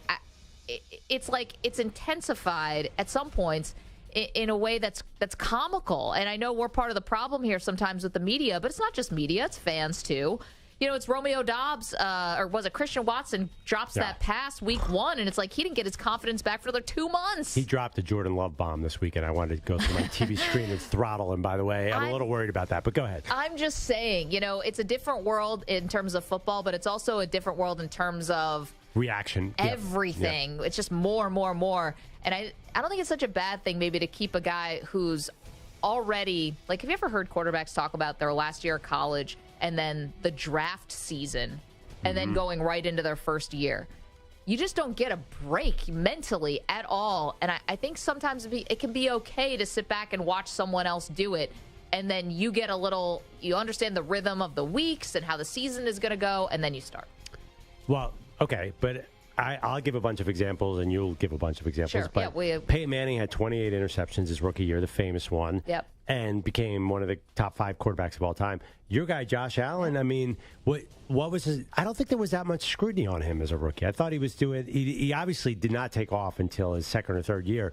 But I don't remember everybody busting on Josh Allen. You want to know why? Unique situation where there was no hope at quarterback for 20 years before that. But, I mean, is there a lot of hope with Carolina? I think the bar is pretty low. Cam Newton at one point. I mean, it's not like... But, I mean, I don't think they're expecting Bryce Young to do... The team expectations are so low. I don't feel like there's going to be a lot of scrutiny on Bryce Young. They just want him to stay healthy. And same with C.J. Stroud in Houston. Yeah. A little less so. Anthony Richardson's getting a little bit of expectation with his... hype, but I generally think that nobody expects any of those teams to win right now. Yeah, but if it looks bad, and when they inevitably make those bad rookie mistakes, it depends. You got to be in the right situation so that it doesn't get magnified to a point where a guy totally loses confidence and crashes out. The other thing, too, that's different from back in the day to now is coaches are just revolving door. We average 7 new NFL head coaches on average a year. So you're a rookie quarterback. It doesn't go well for you. Say your coach could get fired. Then you bring a new person in. Now you're learning a new offense. And that person get 2 years, and that person can get fired. It's just there's such a knee-jerk reaction in basically every franchise except for the Steelers and I guess the Ravens. It's crazy. Well, I'll play, not devil's advocate, but one thing that's changed in coaching is now the NFL coaches are copying the college coaches, so all these college kids kind of have the principles down. So, and they're used to revolving doors of coaches. So, obviously, Bryce Young was with Bill O'Brien at Alabama, who's a pro coach. C.J. Stroud was with Ryan Day, who NFL coaches are calling all the time and saying, hey, what is that thing you're doing at Ohio State? So, I think that it's just a way different game than it used to be because college is such an advanced passing game. I mean, honestly, the Ohio State passing game last year was pretty awesome. So I think, although the Ohio State quarterbacks have not panned out. Yeah, we'll see about Fields. I do think there's reason to believe they're more ready than they ever were. And you're right, there's going to be new coaches, but I'm not sure why that means. You might as well get them in. If teams are smart, they look at this as a developmental year. So I think they did with Justin Fields. I think they've been patient and they've said, you know what, we don't care that we're bad now. Last year nobody was yelling at Justin Fields for how bad they were they? No, but he didn't start right away. Remember, he did get a little time behind Andy Dalton, right? 2 years ago. 2 years ago, right? Yeah, but he last didn't year get thrown right into the fire. No, because he's so electrifying, you didn't have anyone to throw to. But people were critical of him. I definitely think there were people who were wondering, when's he gonna throw? I don't think. Okay, let's take these 3 guys this year. Do you think anyone's going to kill them if they struggle? I do not have I do not have high expectations for these 3 guys. I told you guys coming out of college, I was worried about Bryce Young with his size and height. The combination of the two could be tricky for him. I don't think that offensive line is as good in Carolina as maybe people thought it was going to be, so that can be tricky. Who thought it was going to be good? Well, they have some high draft picks on that line. Yeah, okay. And C.J. Stroud is probably the most pro-ready, but nobody's expecting anything from Houston. Our pal Andy Staples, Jack, if we can hear cut number 7, was on our show on Friday. Nobody knows more about the Florida Gators football program than Andy Staples. And here's where he was imploring the Colts, do not start Anthony Richardson right away. I said this all along. If you're going to draft Anthony Richardson, do not start him the first year. Don't do it. I think it's a mistake. I think they should let Minshew play a little bit and give him some time. Do what the Chiefs did with Mahomes because he's young. He needs some time to mature. And you can say, well, he's got to do that on field. No, he does not because you might get broken mentally. There you go. You watch Anthony Richardson in preseason. Does he look like is anywhere close to being broken mentally? No, he looks. The dude did the Fly Eagles Fly against the Eagles. He is good. You know what? That was right the day after he taunted the Eagles fans with the Fly Eagles Fly. But the difference is also he's not seeing like true packages on defense, and it was all the Eagles' game planning backups and scheming against him. He's going against backups. What happens is, like, you look at the David Carrs with those 90 or 70 sacks in his rookie year. Look at Zach Wilson. You look at all these guys, you get thrown into the fire just a little bit early, and it's not that they don't have the talent. Jamarcus Russell, our guy Ryan Leaf, they just weren't emotionally and mentally prepared. They were still, post-college mentality, and there's a certain kind of pressure and expectation on your shoulders to carry not only a team, but to be a face of a franchise, to carry other men on your shoulders and be the man. And sometimes it's just a lot. You're adapting to life. You're adapting to buying a house. You're adapting to all the requests that your family and your friends are making. You're adapting to traveling and living in a new city. You're adapting to all these things as a young man in your early 20s, and now you have all these expectations. You're right. No one's going to blame Anthony Richardson or Bryce Young or C.J. Stroud if they fail, but if they fail, it could ruin them to a point where they're not recoverable and their careers are ruined forever. But wait, how do you think they're better prepared for the second year? By having played or having never played? Well, I think you can find a little meat in the middle, and we've seen teams do that as well. This is famous with Eli Manning and Kurt Warner did this. You don't have to start week one, but you also don't have to sit out the entire first year. Give him a couple weeks to just acclimate as a man, mentally, emotionally, all those things. Get used to what the NFL is, and then get him in there after a couple weeks also. Because here's the thing, Gardner Minshew's there in Indianapolis, right? If he starts the first couple weeks and he's okay or great or terrible, it doesn't matter. You put Anthony Richardson in, and now, boom, you got Anthony Richardson there. If Richardson struggles, there's going to be people saying, you know what, maybe we should put Gardner Minshew in. I do think it is harder, and that does happen for a guy. It's harder when they start the season and then have to get pulled out, as opposed to when they sit and then can get thrown in later on in the season. Like this did happen with Sam Darnold his rookie year. He got like a phantom ankle injury or something like week 10 because he was just gassed.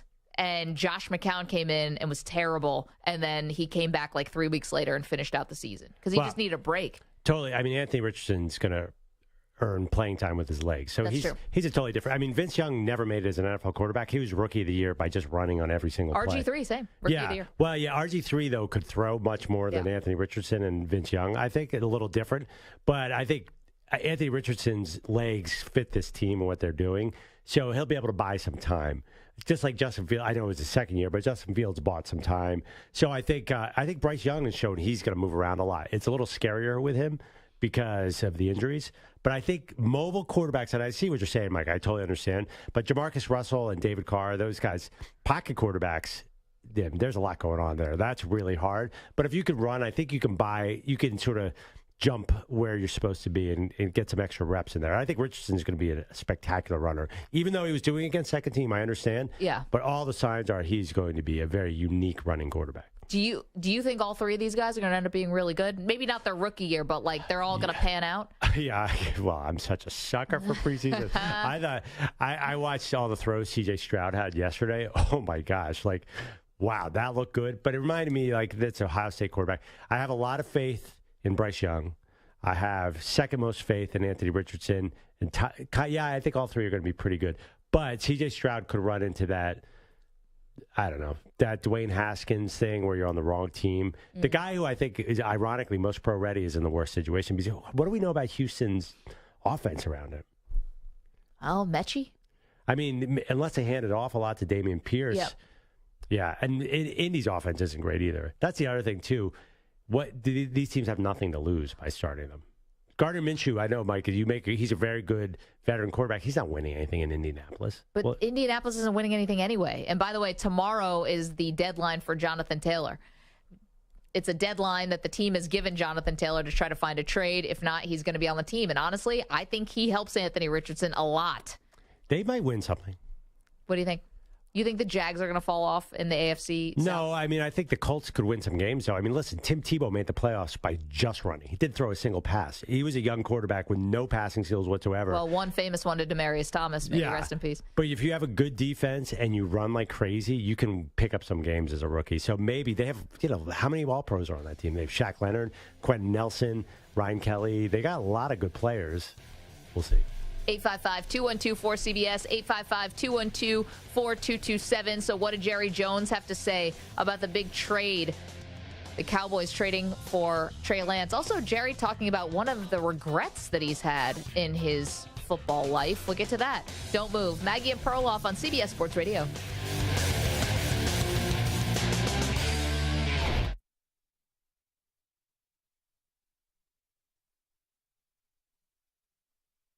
You're in a 5-minute break.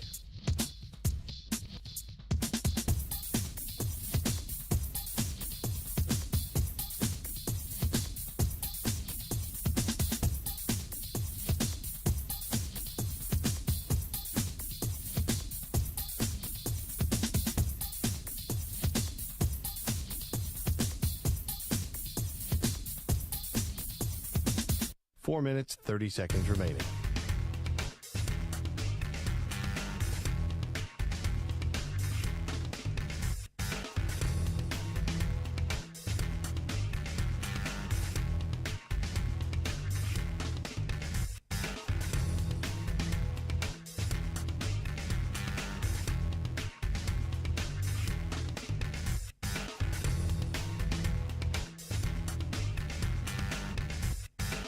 Four minutes remaining.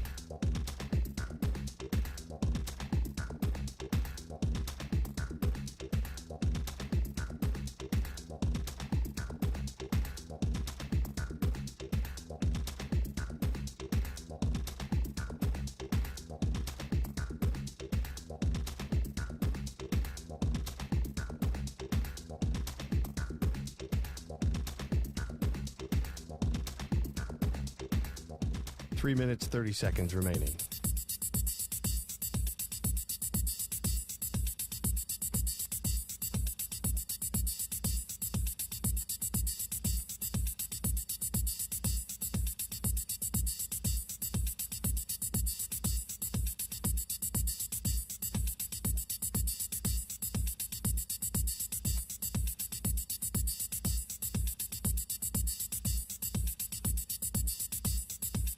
Three minutes remaining.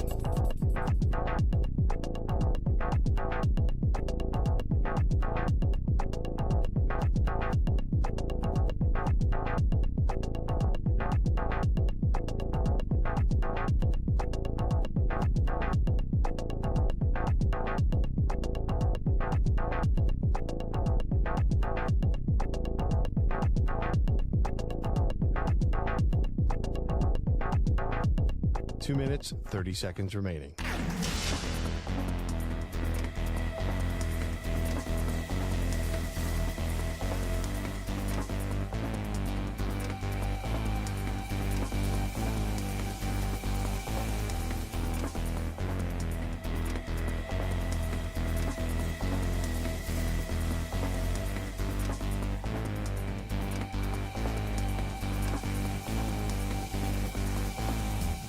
Two minutes remaining.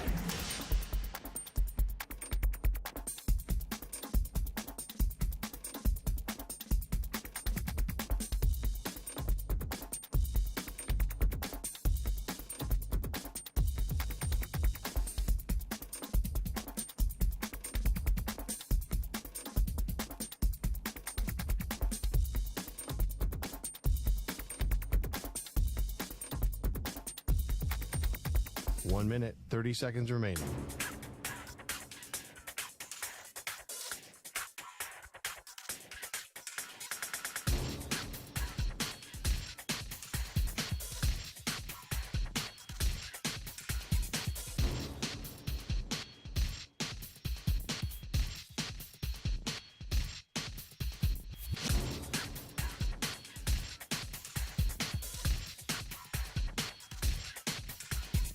One minute remaining.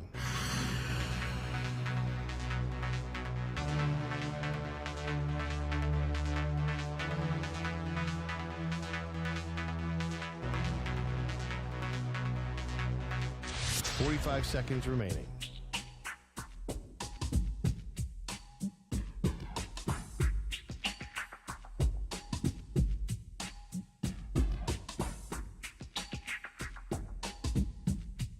Thirty seconds remaining.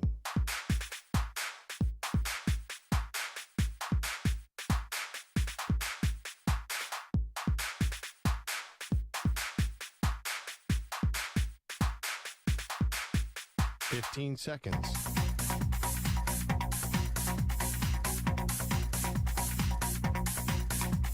Break ends in 5 seconds.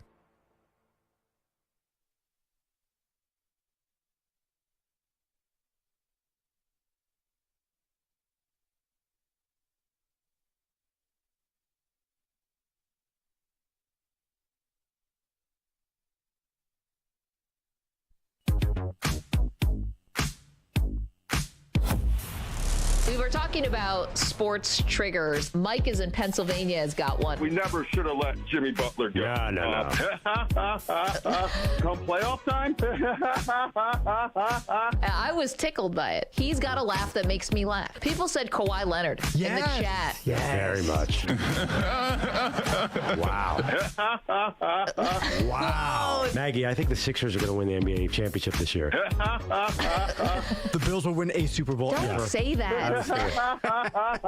The Jets will have a solid, dependable, steady season with no drama. That's so good. Can I just do one more? Yeah, go ahead. The Mets are going to figure it out. That's just mean. We're just piling on Maggie. It's so easy. I threw in the Jets, too. They are Maggie and Perloff on CBS Sports Radio. Major trade in the NFL, but who does it benefit? We have no idea. I'll speak for myself. I have no idea. Welcome to the show, Maggie Gray, Andrew Perloff. I don't want to speak for you, Perloff, but benefits nobody. It's a bizarre middle-of-the-road trade that completely doesn't help either team. exactly, especially in the short term. And of course, the trade we're talking about is the Trey Lance trade from the San Francisco 49ers to the Dallas Cowboys. It happened late Friday night, right as we were settling in to see if Lance was going to play the third preseason game. Boom, all of a sudden he gets traded to Dallas of all places. I was fired up to watch Lance play. I wanted him to go out there and throw 6 touchdowns and be like, I told you were wrong about me. Now, instead, we saw the Will Grier show for Dallas, who I guess will get cut. The third-string quarterback in Dallas was amazing. And Will Grier, by the way, was a really good college quarterback and a third-round pick. I don't understand. Sometimes I see these guys in preseason, and I don't understand what teams are looking for. Like, why is Will Grier not going to make it? And Trey Lance is not going to make it, but Brock Purdy is going to make it. It just seems a little arbitrary. Well, I mean, I think it all comes down to circumstance and chances. And let's be honest, a lot of times in preseason, you're playing against backups. You're not playing against defenses that are keying in to stop you, and you can look pretty good. But, yeah, we know the margin of error for these guys. It's so thin. Everyone's good. It's just the degree of who's good and who's great and then who's an all-time great. But for this trade, I mean, this is an all-time failure by the 49ers. The draft day trade, it really is a credit to their team. I know it's going to sound like I'm really, criticizing them harshly. It's a credit that they're still a Super Bowl team. Most franchises can't recover from this kind of a botch trade. 3 first-round picks and a third-round pick to trade up to get Trey Lance. He appears in 8 games for you, starts 4, gets hurt in 2. I mean, most teams don't recover from that. A lot of general managers and coaches don't get second lives after that, lives. San Francisco is still a playoff team and still a Super Bowl contender, so credit to them. But, man, if they don't have to look themselves in the mirror after this one, I mean, a guy's gone from your team. Granted, some bad circumstances where he gets hurt, but don't you have to take a hard look like, man, how did this go so south so quickly where we couldn't even keep him to be a developmental third quarterback? Not at all. They don't have to look at their self in the mirror. Why would you look at yourself in the mirror? You should look forward, because are you going to give them equal credit for finding a quarterback at the end of the 7th round who won 8 straight games? I think that's probably lucky on their part. Why would you call that luck? Because I think that you are throwing you-know-what up against the wall when you get to the 7th round of the draft. I think you're just hoping. And Brock Purdy played a lot of games in college, and I bet that's probably what pushed it over. So the Patriots were lucky for the Tom Brady days? Hell yeah. They should have been looking at themselves, and I knew they were, where Belichick has said, don't give me credit for that. I went back to see why did I pass on him 5 times before we took him in the 6th round. So you really think the Niners should sit there and have a meeting and say, hey, how did we screw this up? I definitely. I'm sure they've had several meetings about that. No, they don't have time. They're seriously thinking, we have a Super Bowl team. We got to win this now. And we have a major problem on our hands that we have to deal with Nick Bosa. And Nick Bosa still You have to get your best player in there. I also think the bottom line is finances, and you heard Kyle Shanahan say it. They didn't want to pay the guaranteed money for a third-string quarterback, and they have Brock Purdy now on this rookie window, and they're saying, ooh, we're going to do the rookie window thing where we can pay everybody else and have this rookie quarterback where Trey Lance's rookie window was already running out. Yeah. So it makes sense. I think you can't look backward if you're a franchise. I think you have to focus on the now. I don't think they need to sit and have a redux of what did we do wrong at all. But I feel like teams, companies, you have to look back to make sure you don't make that mistake again. Now, I doubt it'd be this egregious that you would trade 3 first-round picks when you're trading up to get a quarterback that, A, you couldn't get a full evaluation of because of the pandemic, and 2, depending on what story you want to hear, one guy had to get talked into it by the other guy. That not everyone was on the same page about Trey Lance at the beginning, and that Kyle Shanahan wanted Mac Jones and then kind of got sold on Trey Lance. So I think that's the lesson ultimately. But do you think teams sit around and say, oh, man, 23 teams passed on Aaron Rodgers? They're not having meetings saying, how do we screw this up? Everybody when looks it's forward. your own guy, I think you have to talk about your own. You're not talking about the Packers probably, but maybe you're looking at it yourself. You're saying, why did my GM not take this guy if you were at 20 or something? Maybe, yeah. I just don't think that's how they work, and I don't think they sit around and say, oh, we screwed this up. Especially a team like the Niners who are really in it. If they win the Super Bowl, who cares? On the flip side, the Dallas Cowboys trade for Trey Lance. So now they are going to have him be the third-string quarterback with Cooper Rush still sitting behind Dak Prescott. And the only way it feels like this makes sense is as a bit of a message to Dak Prescott and a bit of a lottery ticket for life after Dak Prescott. Now, Dak's got this year and next year guaranteed. The Cowboys can get out of his contract after this season, but it would be pretty punitive in terms of the dead cap money. They could do it. And is this a message to Dak? I think it has to be taken that way. I don't know if it's going to land or if Dak's going to care, but it's definitely a message. Yeah, I agree with you 100% because of the timing, too. When are they going to see Trey Lance? They're not going to be able to play him in a preseason game. So I think they're going to have Cooper Rush, last year's backup, as their number 2 quarterback. So it feels like there's no real – they'll have practices, but even in practice – if he's QB3, how many reps is he going to get? It's such a weird situation. So they're bringing him in to evaluate him, but they won't really be able to evaluate him. And if there's an injury, then that's a big problem in itself. It feels like the only logical explanation is this was about leverage in Dak Prescott's contract. I can't think of any other way to explain it. No, I think it's just made to, I guess, have Dak think twice. I don't know. Dak Prescott has already gone toe-to-toe with the Joneses in a contract extension, and he held his ground and ultimately got what he wanted, which was $90 million guaranteed, I believe, when he signed it, and $65 million of it at signing. I mean, he did. Well, this was a few years ago. Yeah, I was about to say, I'm like, yeah, so. I know. Justin Herbert, Lamar Jackson, these guys have blown out of the water. Deshaun Watson. Deshaun Watson's contract is the biggest, craziest contract ever. Will look mild in 5 years. I know. In some ways, the Browns, I know that everyone's mad at them because they gave Deshaun Watson $230 million guaranteed, but in some ways, they kind of did a favor because every other contract now looks like, yeah, it's just a couple $100 million. Yeah, everything pales in comparison. We have this bet with Joe Burrow's average salary, and I forgot what the actual terms were. I said he's going to go under Justin Herbert. What is the Justin Herbert number? We got to look it up. Is it 52 a year? Something like that. And is Dak? I was reading these stories. Dak wants $50 million a year. Why wouldn't he? Well, because I get this. I'm a Dak guy, but he's not a top 5 quarterback. He's a top 10 quarterback. So I don't get the. I've never understood this. The next guy up is the highest paid guy. I know that's how they do it, but it's never been fully explained to me why there's no slight middle ground. There's not. It's not always that way. Like Daniel Jones didn't become the highest paid. Russell Wilson got close, but wasn't the highest paid when he signed his extension with Denver. Again, got close, but wasn't the highest. Well, I think it'd be fair for Dak Prescott to give him $45 million a year. What's wrong with that? Well, I think he's saying I'm a Pro Bowler, and people like Perloff are always telling everyone how good I am. What's he going to do with this money? What's the difference? I don't even get it. $50 million? That's not for you or me.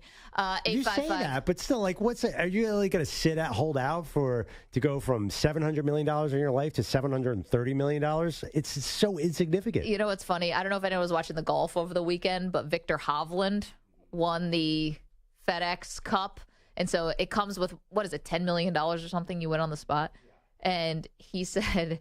He gave this great quote after. He's like, listen, I live in Stillwater, Oklahoma. My money goes pretty far there, so I'm pretty excited about this, but I don't live my life just in the pursuit of money. So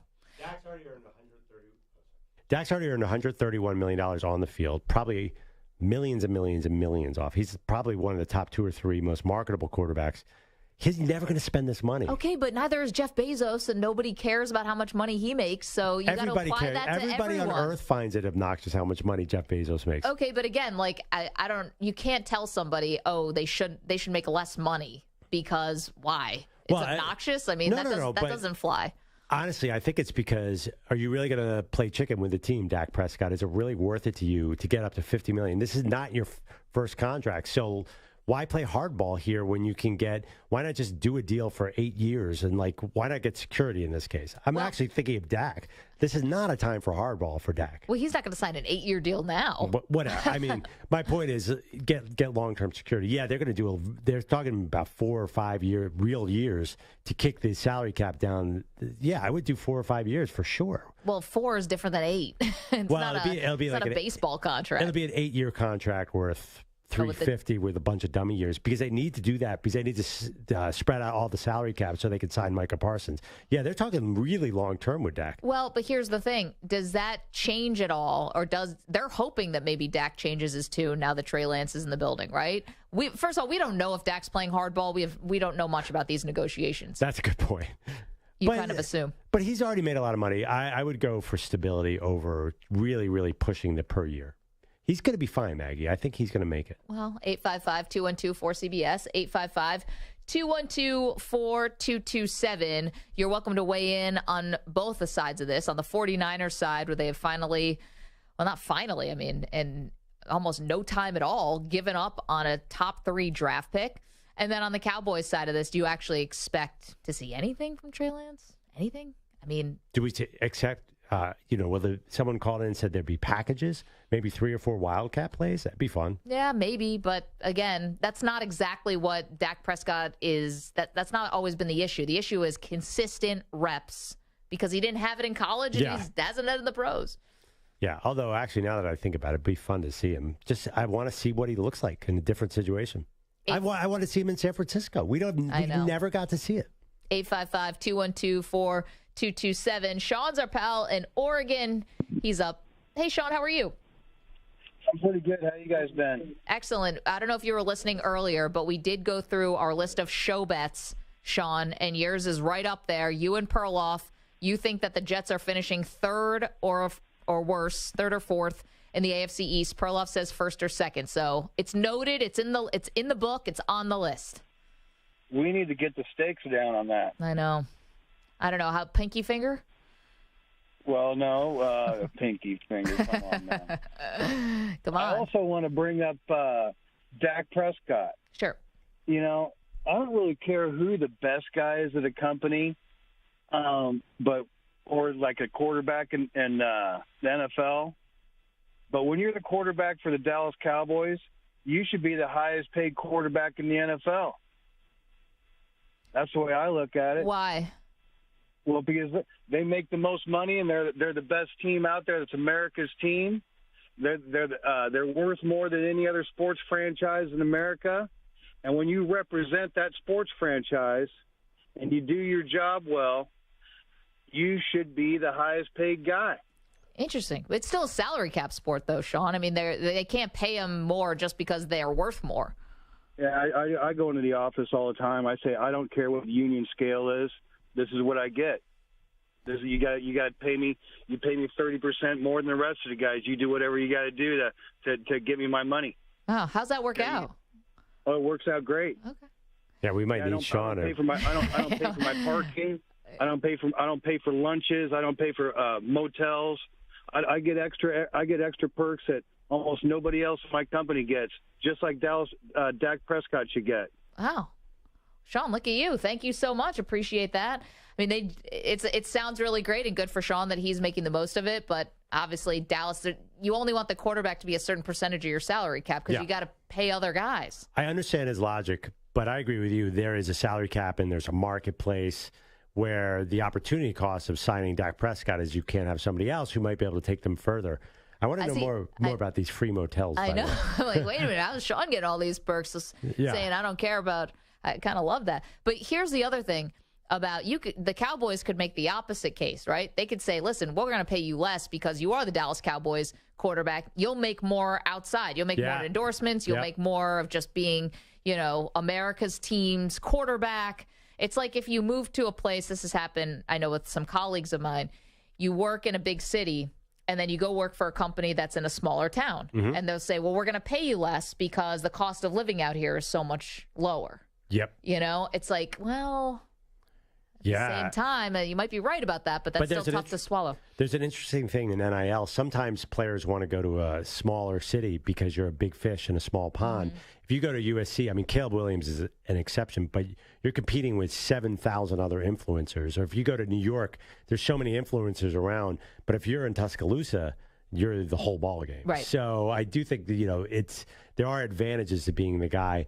Yeah, I don't think it's going to work like that. But back to Sean's free motels. Yeah. Like, maybe there's something. And free lunch, he said. Yeah. And he said higher wage and what else did he say? Free parking? Maybe there's something in the bet stakes because we got to figure out where I get access to free motels. You want to stay with Sean in a motel? No, I don't want to stay with Sean in a motel. I want my own motel room. Okay. I don't know, but I'm thinking something Jets oriented. Motel? What is Jets oriented? What's a good bet? I Who thought can suck the most? The loser has to do an ayahuasca trip, or does the winner have to do an ayahuasca trip? Oh, that's interesting. That's great. Yeah, I definitely think if you get an Aaron Rodgers holistic approach to health, I think there's some interesting stakes that we could do here. Do you remember when HR had an issue with you eating a 16-ounce jar of peanut butter? Do you think they're signing off on you taking a psychedelic trip? How about an hour in a darkness retreat? Because that's about as long as I could last. Now, that would be good. Honor system, obviously. We don't know Sean, but he would have to do the honor system that he has to sit in the retreat. The loser has to do a darkness retreat. And see like actually go there or just sit in a dark room for an hour? I think it has to be longer than an hour. Okay, because those darkness retreats I think are kind of expensive. I looked up the website. It's like a little pricey. We could recreate our own. Yeah, you can sit in a dark room. Like just sit in There's got to be a room around here where we could turn off the lights and lock me in. I mean, that sounds we can terrible. Make that happen. What if it's a Friday and we just forget you for the weekend? Hello? Remember I lost that bet? I actually feel like I'm going to win this bet. All of a sudden, Yusef just finds you. He's the janitor, custodian. He will find you on Monday, just like, I need water. Yeah. You don't want to go in there, by the way. Oh, my gosh. I didn't even think about that. Yeah, I mean, listen, what did Aaron Rodgers say afterwards? He had a bunch of 2 wipers. Yuck. And he was staying at a place, I think, that cost like thousands of dollars. Okay, well, we should start selling darkness retreats because we could just put me in the closet. Although I guess there's a little light that comes in, but you could put a towel down there. I know, but see, if you win though and Sean loses, how do we make sure that he's in the in the darkness? We could trust Sean. I agree. System. I think we could too. I think I'm going to win this one. I feel really good after this weekend. The Jets are going to be 1 or 2. So how's it going to lay out? Like what's going to be the? I actually who's going to win? I think the Bills are taking a small step back. I think the Dolphins are going to have injuries, and I think the Patriots are just a scunch below those 2 teams. Patriots are. So you think the Jets are winning the division? I think I'm ready to. It's so close between the Jets and the Bills. I'm not ready to decide that, but they're going to be right around the same record. I think the Dolphins and Patriots are. I don't need them to win though, because I get 1 and 2. Yeah, and I feel good about that. I really feel that they're going to be ahead of the 3rd team. And I'm watching the Dolphins closely here because I think that's Sean's best bet. 855-212-4CBS, 855-212-4227. Now, Sean had a good bet last year where he bet you that the Dolphins were going to win more games than the Broncos, and it was like they doubled them up. Maybe, am I making, you talked earlier about not making the same mistakes over and over again. Am I betting against the Dolphins? I'm basically, are the Jets this year's Broncos, and I'm doing the same exact bet as last year? Well, you didn't want to look yourself in the mirror. You're too busy moving forward. I can't believe I'm falling for off-season hype with the new team. Oh, no. And you promised yourself you wouldn't with the Jets. I'm going to do a darkness retreat here, aren't I? I can't wait to find out what you learn. If I lose all these bets, it's going to be what a week for Perloff. He's like, has to eat 5 cheesesteaks in a half hour, go into the darkness retreat right afterwards, which will be drive to L.A. Then drive to L.A. Hopefully there's a bathroom somewhere in here. What a week for you. Okay, 855-212-4CBS. We see you guys on the phone, so we'll get to your calls about this 49ers Cowboys trade for sure. Also, this is a random one from Matthew Stafford's wife. She spilled the tea on the team. What did she have to say, and what is Stafford dealing with? And I'm going to give you a hint here. Doesn't sound great. We'll get to that in a minute. 855-212-4CBS. It's Maggie and Perloff, CBS Sports Radio. This show is sponsored in part by BetterHelp. Sometimes in life, we're faced with tough choices, and the path forward isn't always clear. Whether you're dealing with decisions around career, relationships, or anything else, therapy helps you stay connected to what you really want while you navigate life, so you can move forward with confidence and excitement. Trusting yourself to make decisions that align with your values is like anything. The more you practice it, the easier it gets. Therapy can give you the tools to find more balance in your life so you can keep supporting others without leaving yourself behind. And guys, you know, we've all been through some really unpredictable times, especially over the last few years. It's been crazy, and it's not a sign of weakness to ask for help. If you're thinking of starting therapy, got to give BetterHelp a try. It's entirely online. It's designed to be convenient, flexible, and suited to your schedule. All you have to do is fill out a brief questionnaire to get matched with a licensed therapist and switch therapists anytime for no additional charge. Let therapy be your map with BetterHelp. Visit BetterHelp.com/MNP today to get 10% off your first month. That's BetterHelp, HELP.com/M&P.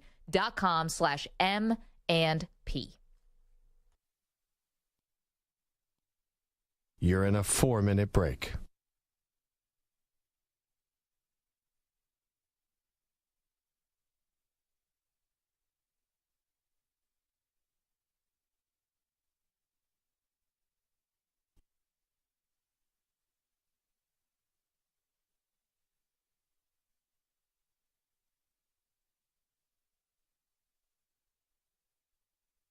Three minutes, 30 seconds remaining.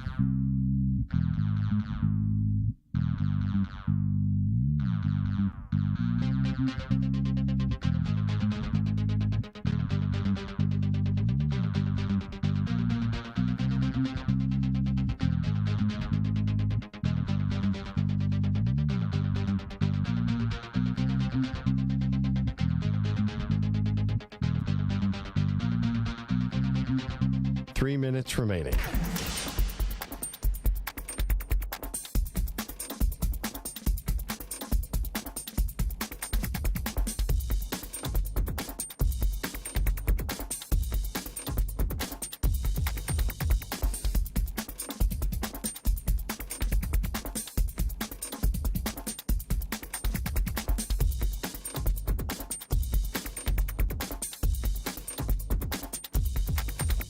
Two minutes, 30 seconds remaining.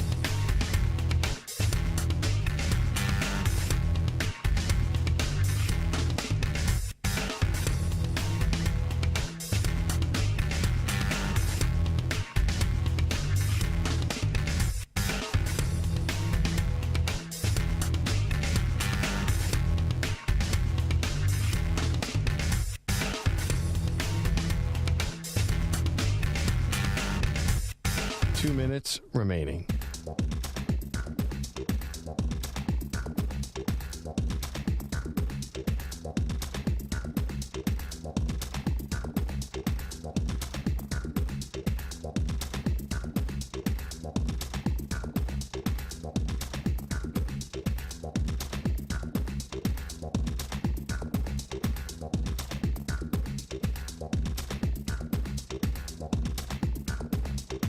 One minute, 30 seconds remaining. Okay. You ready?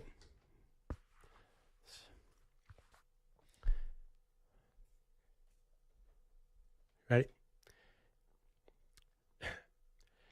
This is Andrew Perloff with a CBS Sports Minute. This is Andrew Perloff with an Odyssey Sports Minute. The San Francisco 49ers have the strangest quarterback room in the NFL. They're starting former Mr. Irrelevant Brock Purdy. Behind him is former number 3 overall pick Sam Darnold, and another former number 3 pick, Trey Lance, is now gone. Clearly, mistakes were made, and we know the only way to win in the NFL is to have solid QB play. But still, the Niners remain strong Super Bowl contenders. If they win, it'll prove that there's more than one way to find a QB. It looks like the Niners aren't afraid to try all the ways. I'm Andrew Perloff.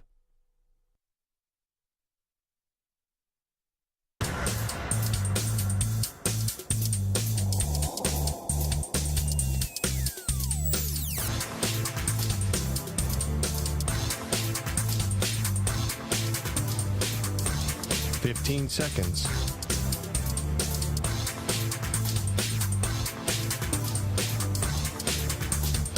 Break ends in 5 seconds.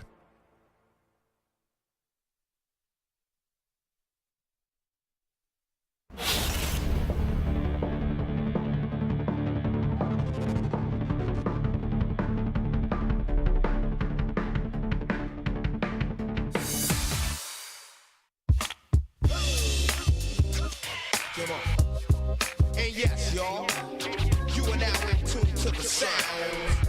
Welcome back to Maggie and Perloff. So, still haven't quite figured out or heard a good explanation of why the Cowboys are doing this trade for Trey Lance, other than Dak Prescott contract leverage, which to me, it doesn't even feel like it's going to help with that. And I think you feel that way too. Yeah. So, it still remains a great mystery. That being said, I can see in today's NFL them going to 3 quarterbacks and Trey Lance playing somehow. It's just the way this thing works, and this team always finds drama.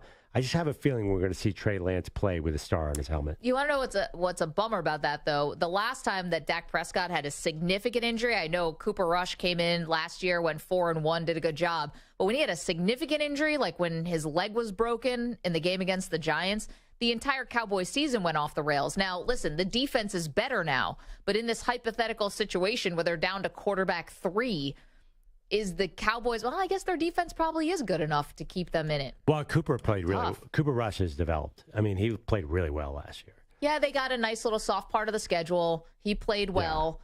Yeah. But yeah, I mean, if you're down to quarterback 3, the odds are your season is pretty close to being over. I mean, the 49ers, they make this sort of an art form. I don't know how. He's the most expensive quarterback 3 in the league, so maybe he's a little better. I guess so. Although this also hasn't always worked with the 49ers. There's been times when quarterbacks have gotten hurt and they haven't been able to make up for it. Yeah, I mean, like you said, Kyle Allen and stuff like that. Yeah, Nick Mullins. Nick Mullins, yep. So last year, though, they won 8 straight games with quarterback 3, and maybe they're changing the way you do it. And the Cowboys have a potentially great defense. They do have a great defense. And they want to get back to running the ball, and they need to be forced to do that. Maybe this will do it. But that being said, let's not hurt Dak Prescott before the season even starts. Prescott. I hope he doesn't get hurt. Let's go to Mo. He's in San Diego. Mo, you're on CBS Sports Radio. Hello. Hey, folks. Thanks for taking my call. So when I look at this, I just think it's just football. Number one, the Cowboys aren't going to be at the top of the draft.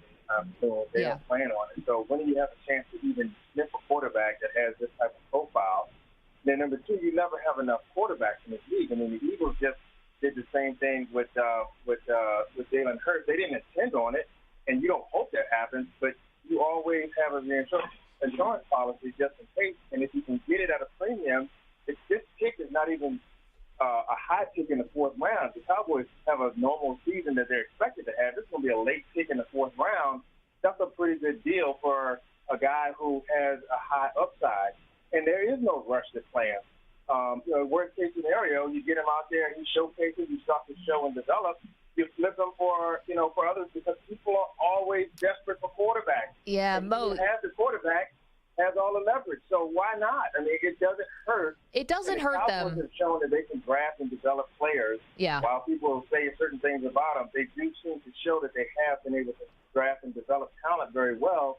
Why not get the quarterback? Well, Mo, I understand what you're saying, Mo. Thank you so much for the call, Mo. I'm sorry, I got to put you on hold. I don't think Mo understood that we're having a conversation. But that's fine. He makes a good point. I would push back on the fact that there's no urgency at all, just because by virtue of Trey Lance being a first-round pick, they have to decide whether to pick up his 5th-year option after this year. So I don't think you can. You can't. I mean, unless something happens this year unexpected and he plays a lot. It's not going to happen. Then you probably do, but it's $28 million or thereabouts for someone who was taken where he was, which is number 3 overall. So sometimes that can, if you're actually a starting quarterback in this league, that's a freaking bargain. But if you're not, then it's definitely not. Willie is in Arizona. Hello, Willie. Willie. Hello. Yes. Oh, hi. Sorry. You know what? Not the caller right now, but the caller before. Are you serious? Dak Prescott needs to get paid a lot of money. Dallas has been overrated for a long time, as it is. America's team? I don't think so. And then he ends up being kind of a douche. Oh, I make this, I do this, I get free lunch. I was like, come on, dude. Can't come on radio and say that you're awesome when nobody knows you. Wait, I thought you were talking about Dak Prescott. You're talking about Sean. He's talking about Sean, he got the free lunch, the parking spot, the motels. Caller from Oregon who was bragging about some of the perks he gets at his job. A model for a wife. So, Willie, you're not buying it? No, not at all. You know what? Prescott is, but that's about it. But you know what? You're not going to tell me he's better than Herbert. He's better than Mahomes. He's better than Allen. There's no way. The guy's just okay. Yeah, Willie, thank you so much for the phone call. And now we got a little feud going between Willie in Oregon and Willie in Arizona, pardon me, and Sean in Oregon there. Not buying it. So, I think Sean's point was applicable in his life. It's not really applicable in the NFL. You can't just get paid more because you're the Dallas Cowboys quarterback. It's a salary cap situation. And it's an open market. Yeah. All right. It's time to answer our Ask the Pros question today, brought to you by O'Reilly Auto Parts. Today's question comes from Kevin in Los Angeles. Is it okay for a quarterback's wife to call out the team? I think I know what you're talking about. You can submit a question by tweeting it at CBS Sports Radio or at Maggie and Pearl using the hashtag #AskThePros. Think O'Reilly Auto Parts for all your car care needs. Get guaranteed low prices and excellent customer service from the professional parts people at O'Reilly Auto Parts. All right, break this story down. This is amazing. Well, we've got some sound here. Jack, let's play. Kelly Stafford is Matthew Stafford's wife. She has a podcast called The Morning After Podcast. And she was explaining about how tough it's been for Matthew Stafford to connect with the rookies on the team. They have a lot of rookies on their team this year. They're very young. But he's like, I feel like I can't connect. In the old days, you would come out of practice, people would be playing cards, people would be interacting. He said now they get done with practice and they go straight to their phones. Like no one looks up from their phone. So Matthew was like, I don't even know how to... like, am I the dad? Do I take the phones? Like, what do I do here? Man, I've never related more to Kelly Stafford in my life because I was we were just on vacation. We'd be in this beautiful spot, this historic spot, like once in a lifetime. My daughter's just sitting there reading TikTok. I'm like, and remember I said, have you been here before? Why are you so uninterested in this place? You're 13. Have you been taking trips to Europe behind my back? I'm like, have you been at this massive church? Because I've never been here. You seem so like, oh, been there, done that. Okay, so the question from the Ask the Pros was, is Kelly Stafford talking out of turn because of this? I don't think so. This is so, like you said, this is so relatable for people who are dealing with, and I want to say all young people, because they're not all like this, but, people who are in their early 20s, maybe a little bit more addicted to the phones, but I'm addicted to mine, so I mean, the pot calling the kettle black. No, you think you are. You are not addicted. TikTok is carved its way into young people's minds in a way that we never had. I mean, we're into like old people Twitter, like Twitter and Instagram. Instagram isn't even cool anymore. So I don't know. And Snapchat has replaced texting, whatever. I'm sounding so old here, but no, I understand what she's saying though. It does seem much different now. Yeah. So I don't think that she should get any blowback for this. Like, it's not like she's spilling secrets from the team. Like, oh, so-and-so, he's not getting along with like an individual player, or like, not that Matthew, he's not coming home and saying, oh, like this sucks. He's just saying, I have trouble connecting with these guys because no one will look up from their phone. Okay. So you're saying this is somewhat harmless, what she's saying, but in general, I do think family members should not be talking about teammates.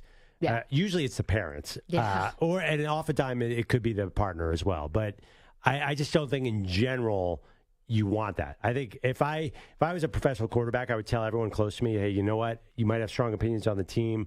Do not share them. Do not, like Odell Beckham Jr.'s dad, cut a video of Baker Mayfield missing me in passes. To be honest, though, effective. I just generally think on a healthy team, you don't have anyone outside the locker room talking about the locker room. Yeah, especially if you have someone who has a platform. It's one thing if it's just, two people kind of venting to each other. But yeah, if you have a platform like that, you don't want to call it individuals. But I think what she did here is totally fine. And I think it's relatable. It's probably relatable for Brady. It's going to be relatable for Rodgers. I mean, Rodgers feels like he's really going out of his way to make friends with all the young guys on the team. I think for everyone who's probably in their 30s, it's a little harder with people in their 20s. But still, that being said, does Kelly Stafford have to say that? Does she have to say, it felt like a built-in excuse, Matthew's not connecting with the team? That's kind of a damning statement. Well, I mean, does anyone think Stafford's long for the Rams anyway? Wow, that's a different issue. Weren't they trying to trade him this offseason? That's what Michael Lombardi reported, right? Yes, Anthony. It's all about Stetson Bennett, baby. Yeah.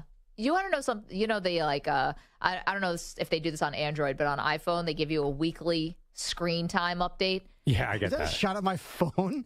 No, I just don't know if they do it on your I hope so. You know, laptop, computer, or a phone. Some guy moved into a neighborhood and he wants to join the community chat. And they're like, you have a green bubble? Get out of here. And they kick him out of the neighborhood. That's horrible. We can't share videos of Green Bubble is higher tech than your actual phone. So.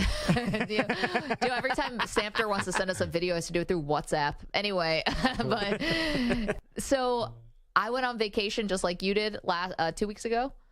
My screen time went down 4%. How sad is that? Yikes. That's so sad. I mean, were you using some of the screen time for Lucas, or was this like your own sad Yeah, I wish moment? I could say that Okay. I mean, I was enjoing the vacation. I feel like I was present for my family. But somehow my screen time did not go down. You were 4% more present. And they really felt it. I think so. Also, you said my kid came by the way, so Willie in Arizona called in to call out Sean in Oregon and called him a quote-unquote an unknown local. He called in to brag about his accomplishments. You guys don't know, but I've been getting roasted by the chat for a little bit of the show. YouTube.com/CBS Sports Radio is where you can watch the show. And the chat is the Weedos and the Purple Drinkers because unsolicited, I sent a message to Michael in California, who's our resident chef here on the Maggie and Perloff show, who does the Weedos recipe book every week. And I asked if he bakes because I made a chocolate cake this weekend and it was amazing. And they said, and Brian said, how about Maggie parachuting in with the humble brag? Was I not allowed to say the cake was good? Well, I mean, listen, was it Betty Crocker? You just have to add water? No, I made it from scratch. You did? I did. You were talking last week about how you can't cook it all. I know, and then I didn't realize I do like to bake. Okay, And that's so- something. And baking are two completely different things. I know. And so Is that the rule? Actually, I didn't know that. Baking is a lot harder. Yeah, you can't say that you're a good cook if you're a good baker or vice versa. Like, you're either a good cook or a good baker. You could be both, but like you have to differentiate the two. Man, you really thought about this. So I think for me, baking is great because you just follow the recipe. It's like chemistry. You know, this, do this, and it will taste great. Cooking is free for all. It's playing jazz. I can't do that. But I can bake. And I'm telling you, we made this chocolate cake, and it was incredible from scratch. You know what might help make it more orderly than jazz? Use a recipe book. That'll help. Because Yeah, they actually do have recipes for cooking stuff. Do they? It's not like you have to. Wait, what? It's not like you're the sweetest chef and foods and you have to throw stuff all over the place. What are you doing here? Well, I thought, when you're cooking, you just dash of Jazz this, it up. sprinkle of that. Yeah, okay, Julia Child. No, you just follow the directions. Am I allowed to brag about the cake we made? Yeah, you, sure. Ackerman. I mean, it's such a fancy, advanced. I mean, have you ever heard of this type of cake? A chocolate cake? With chocolate frosting? You might. I think we could get you on one of those cooking shows now. That apparently, like, you've mastered that. Pretty good. Great British Bake Off. That could be me. I think they have long since passed chocolate cake with chocolate frosting. Have you seen the things they do there? Yeah, I'm not going to be able to hack it. Do you ever watch those shows? And I'm this totally left turn. Is it cake or not? Has anyone watched Is It Cake? I know it exists. Is it cake? Yes. Is it? So they'll Okay, show have like you watched it? Yes, of course. So here's my question. So they make these amazing looking, very realistic looking things, and then you have to decide, is it actually made out of a cake or is it actually a real thing? How close do the judges get to the actual cake? I think well, it's a show, so I don't know, but I think it's about 12 feet away. Okay. So they're not like right up there inspecting it. No, that would be too obvious. Right, okay. It is pretty crazy. But I thought when you said I have one question, I thought the question was going to be, is it cake? It was cake. I mean, you can so make. stupid. Apparently, you're an excellent baker, according to the chat. So maybe you should get involved in this. No, I'm an excellent baker, according to me. I'm just like unknown local who comes in to brag about their job. We love Sean. Did your 4-year-old son get to lick the bowl? Because that's the best part. He was kind of into that. He asked me to make him a chocolate cake. Yeah, I understand and I did that. it. I understand he asked that, but usually kids ask for that kind of stuff all the time. Why did you say yes? Well, because we did it together. It's good for, Did you get to lick the bowl? That's the best part. I mean, Yeah. it's super dangerous, but it's amazing. Yes, Super dangerous there's piece of serrated knives in there, and I said, "Lick the bowl, 4-year-old." A piece of the raw eggs, you mean? Yeah. Like cookie dough and brownie dough. My whole life, I grew up eating, like, I wanted my mom to make cookies just to eat the dough. Yeah, and look what happened. Yeah. But I never thought about the raw egg in there. No, the worst thing about salmonella also relates to you because turtles pass salmonella, and apparently they've had to send out a warning for people to stop kissing their turtles. They've been getting salmonella. What? Yeah. Perloff, stop kissing. Well, they didn't send it to Perloff, but yeah, I saw that story. I told you guys know the fun fact about me and my tortoise. It's a tortoise. Yeah, sorry, it's a tortoise. Pardon me. That I tell him I love him every time I leave the apartment. I know people love their pets. Yeah, I mean, this is the dumbest little animal you'll ever see in your life. It has no personalities, likes nothing but cucumbers, but I love him. Oh, you want to know where this was actually sent to? State of Pennsylvania. Oh, crap. Oh, crap. Don't kiss or snuggle your turtle, and don't eat or drink around it. This can spread salmonella germs to your mouth and make you sick. Yeah. That's according to the U.S. Centers of Disease Control and Prevention, investigating a salmonella outbreak linked to small turtles. Yeah, all responsible turtle owners know that they pass salmonella. They should not need to issue this. CDC must have a lot of time on their hands now with COVID because now they're doing salmonella things. Anyway, 855-212-4CBS, 855-212-4227. Coming up, got the latest on one superstar and their injury. What's next? We'll tell you after this CBS Sports Update with Rich Ackerman. CBS Sports Radio. Sports Flash. Kyler Murray is unlikely to start the season as he recovers from a torn ACL. The Cardinals don't have much to offer at quarterback right now. Veteran Colt McCoy released. The presumed starter is going to be Josh Dobbs, who was just acquired by the team. The Browns have had trouble with their kicking game this summer, so they acquired Dustin Hopkins from the Chargers, and Cade York was released. Hopkins lost out to Cameron Dicker in L.A.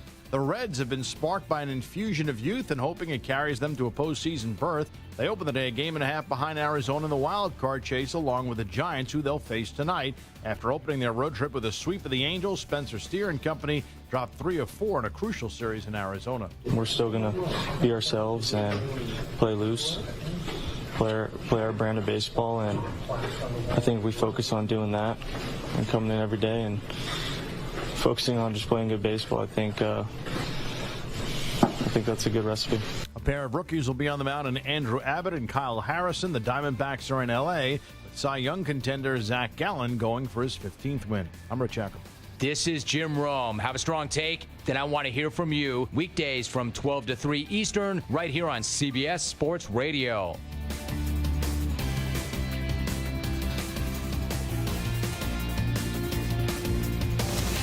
CBS Sports Radio.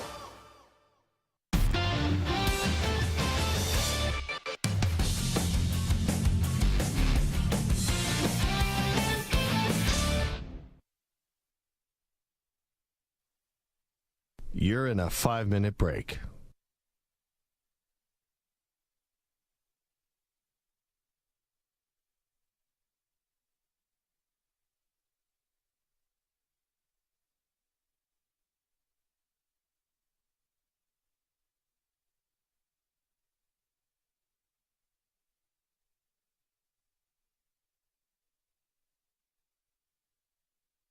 Four minutes, 30 seconds remaining.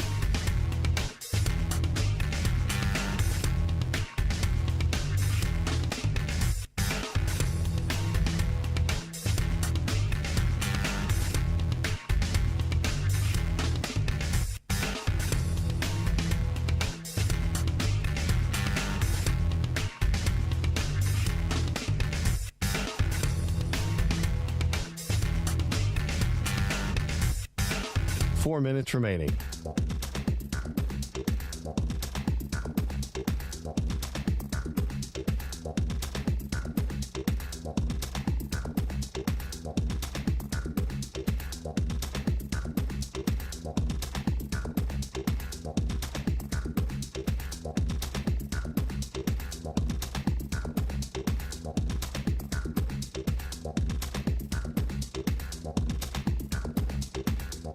Three minutes, 30 seconds remaining.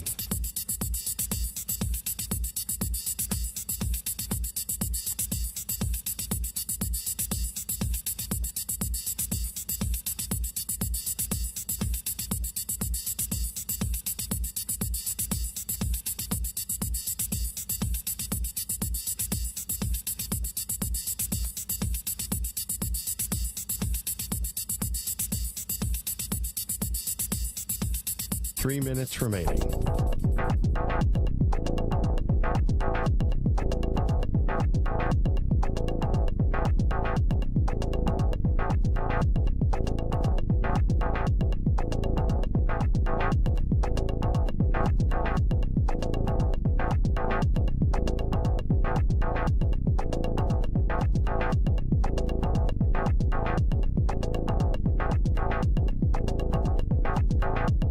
Two minutes, 30 seconds remaining.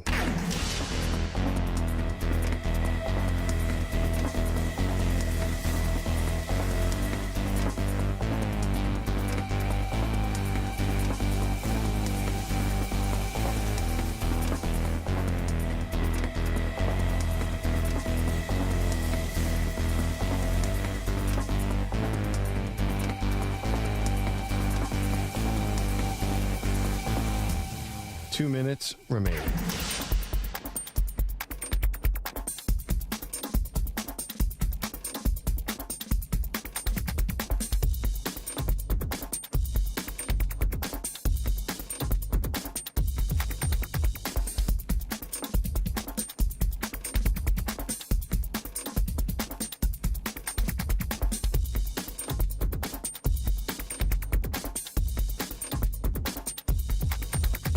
One minute, 30 seconds remaining.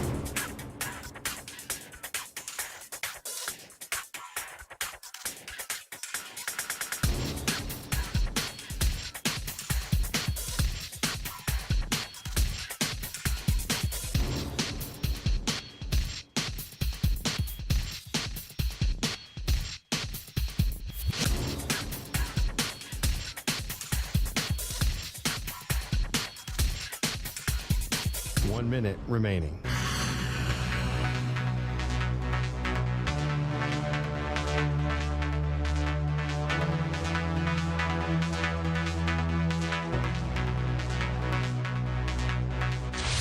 Five seconds remaining.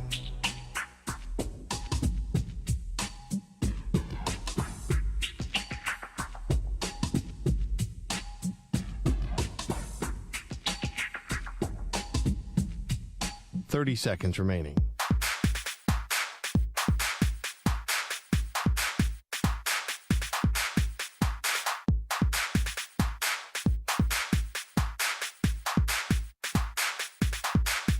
Fifteen seconds.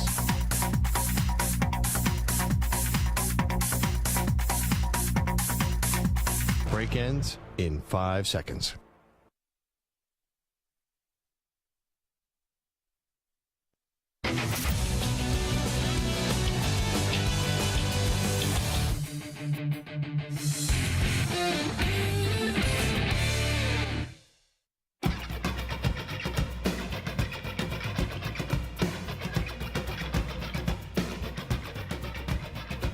Welcome back to the show. Maggie Gray, Andrew Perloff. It is Maggie and Perloff on CBS Sports Radio.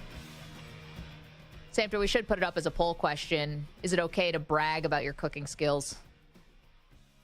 Had some bragging going on today. Everyone's in a good mood. Bragging about their jobs, bragging about, I was bragging about the fact that I made a chocolate cake. We got...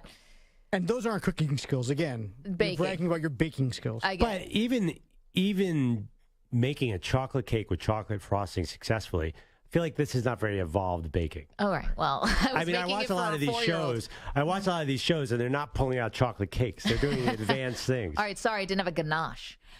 Okay. So Trey Lance gets traded to the Dallas Cowboys. So, listen, it's just as likely that we never hear about this again as we do that somehow this Trey Lance story ends up actually mattering this season.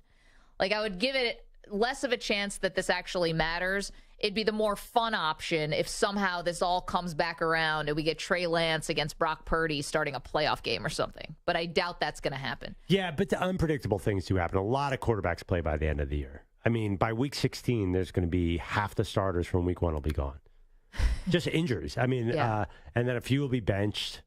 So I would not count out the odds of seeing Trey Lance do something this year. Before we get to our shot of the day, just quickly, Shohei Ohtani, there was a little news that trickled out about this over the weekend, and it was because the Angels GM was the one who decided to come out and say it, Perloff.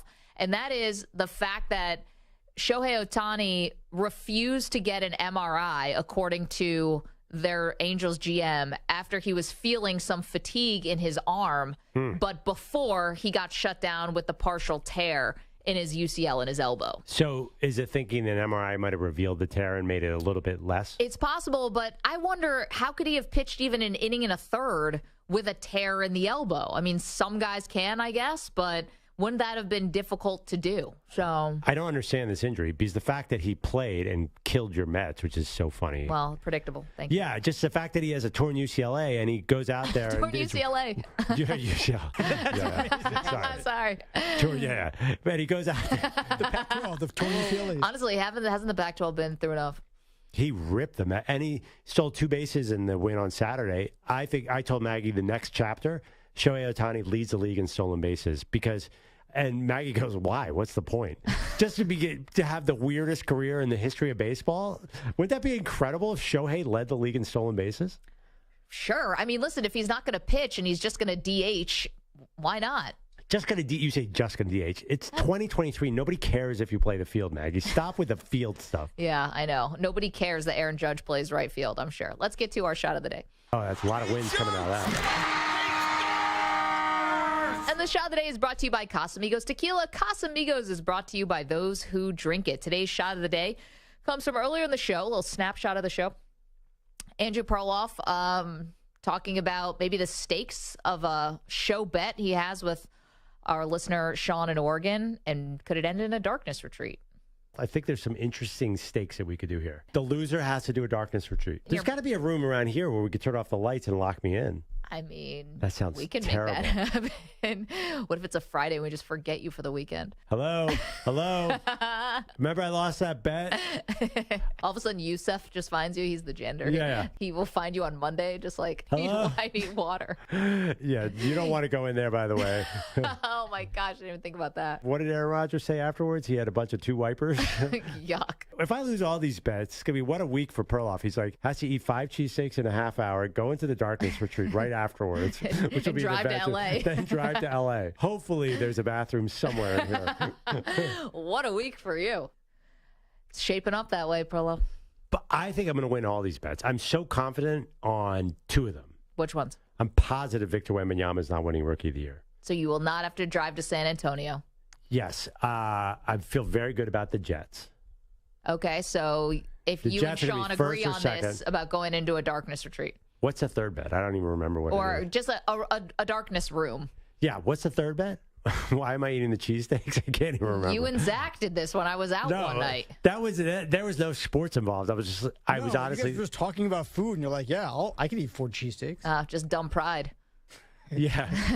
Putting your cheesesteak in your mouth. You have to understand, my whole mind just wants to eat cheesesteak, so I'm like, that's like throwing me into a great situation. Yeah, be careful. I said that about pizza, and an hour later, I was puking in the garbage can. Mike's in California. Our pal Mike. Hey, Mike, how are you? I'm good, guys. How you doing? Excellent. What's up? So I'm calling to stand up for you, Maggie. I am a firm believer that being a good baker and being a good cook are 2 separate things, but I think it's being a good baker shows you can follow instructions and directions, which is a good gateway into being a good cook with practice and time. But being a good cook does not necessarily mean you can turn into being a good baker, because doing it from scratch is a lot harder. Mike, I mean, from your lips to to God's ears, I agree with you. I think you're right. Plus, I think that the great cooks and chefs do follow recipes, but also can maneuver on the fly. Like, hey, this is a little bitter, it needs a little of this, or this is too sweet, it needs that. And I don't have that gene. Well, if you're doing advanced baking, though, you have to understand so much more. Say you're doing a 4-layer cake, you have to understand, that is not just following instructions. I know, but baking, you don't taste it as you go. You put everything in the bowl, you mix it up, and then you put it in the oven. But here's the deal. If you can learn to follow the instructions, developing the skill of how to tweak flavors and tweak tastes comes with time and practice. Yeah, but being able to follow directions that meticulously and following through exactly the right way is a lot harder if you're a cook and want to constantly tweaking things on the fly instead of being disciplined enough to follow the directions. Mike, thank you so much. We can't wait to hear and see what you have in store for the Weedos recipe book this week. Maggie, you have to bake for the show now. I'd be happy to. Oh, man, I can't wait. one chocolate cake coming up. You don't mind if a 4-year-old puts his fingers in it, do you? Thank you, Mike Samter. Thank you to Jack Carty. We'll see you tomorrow. We know. See you.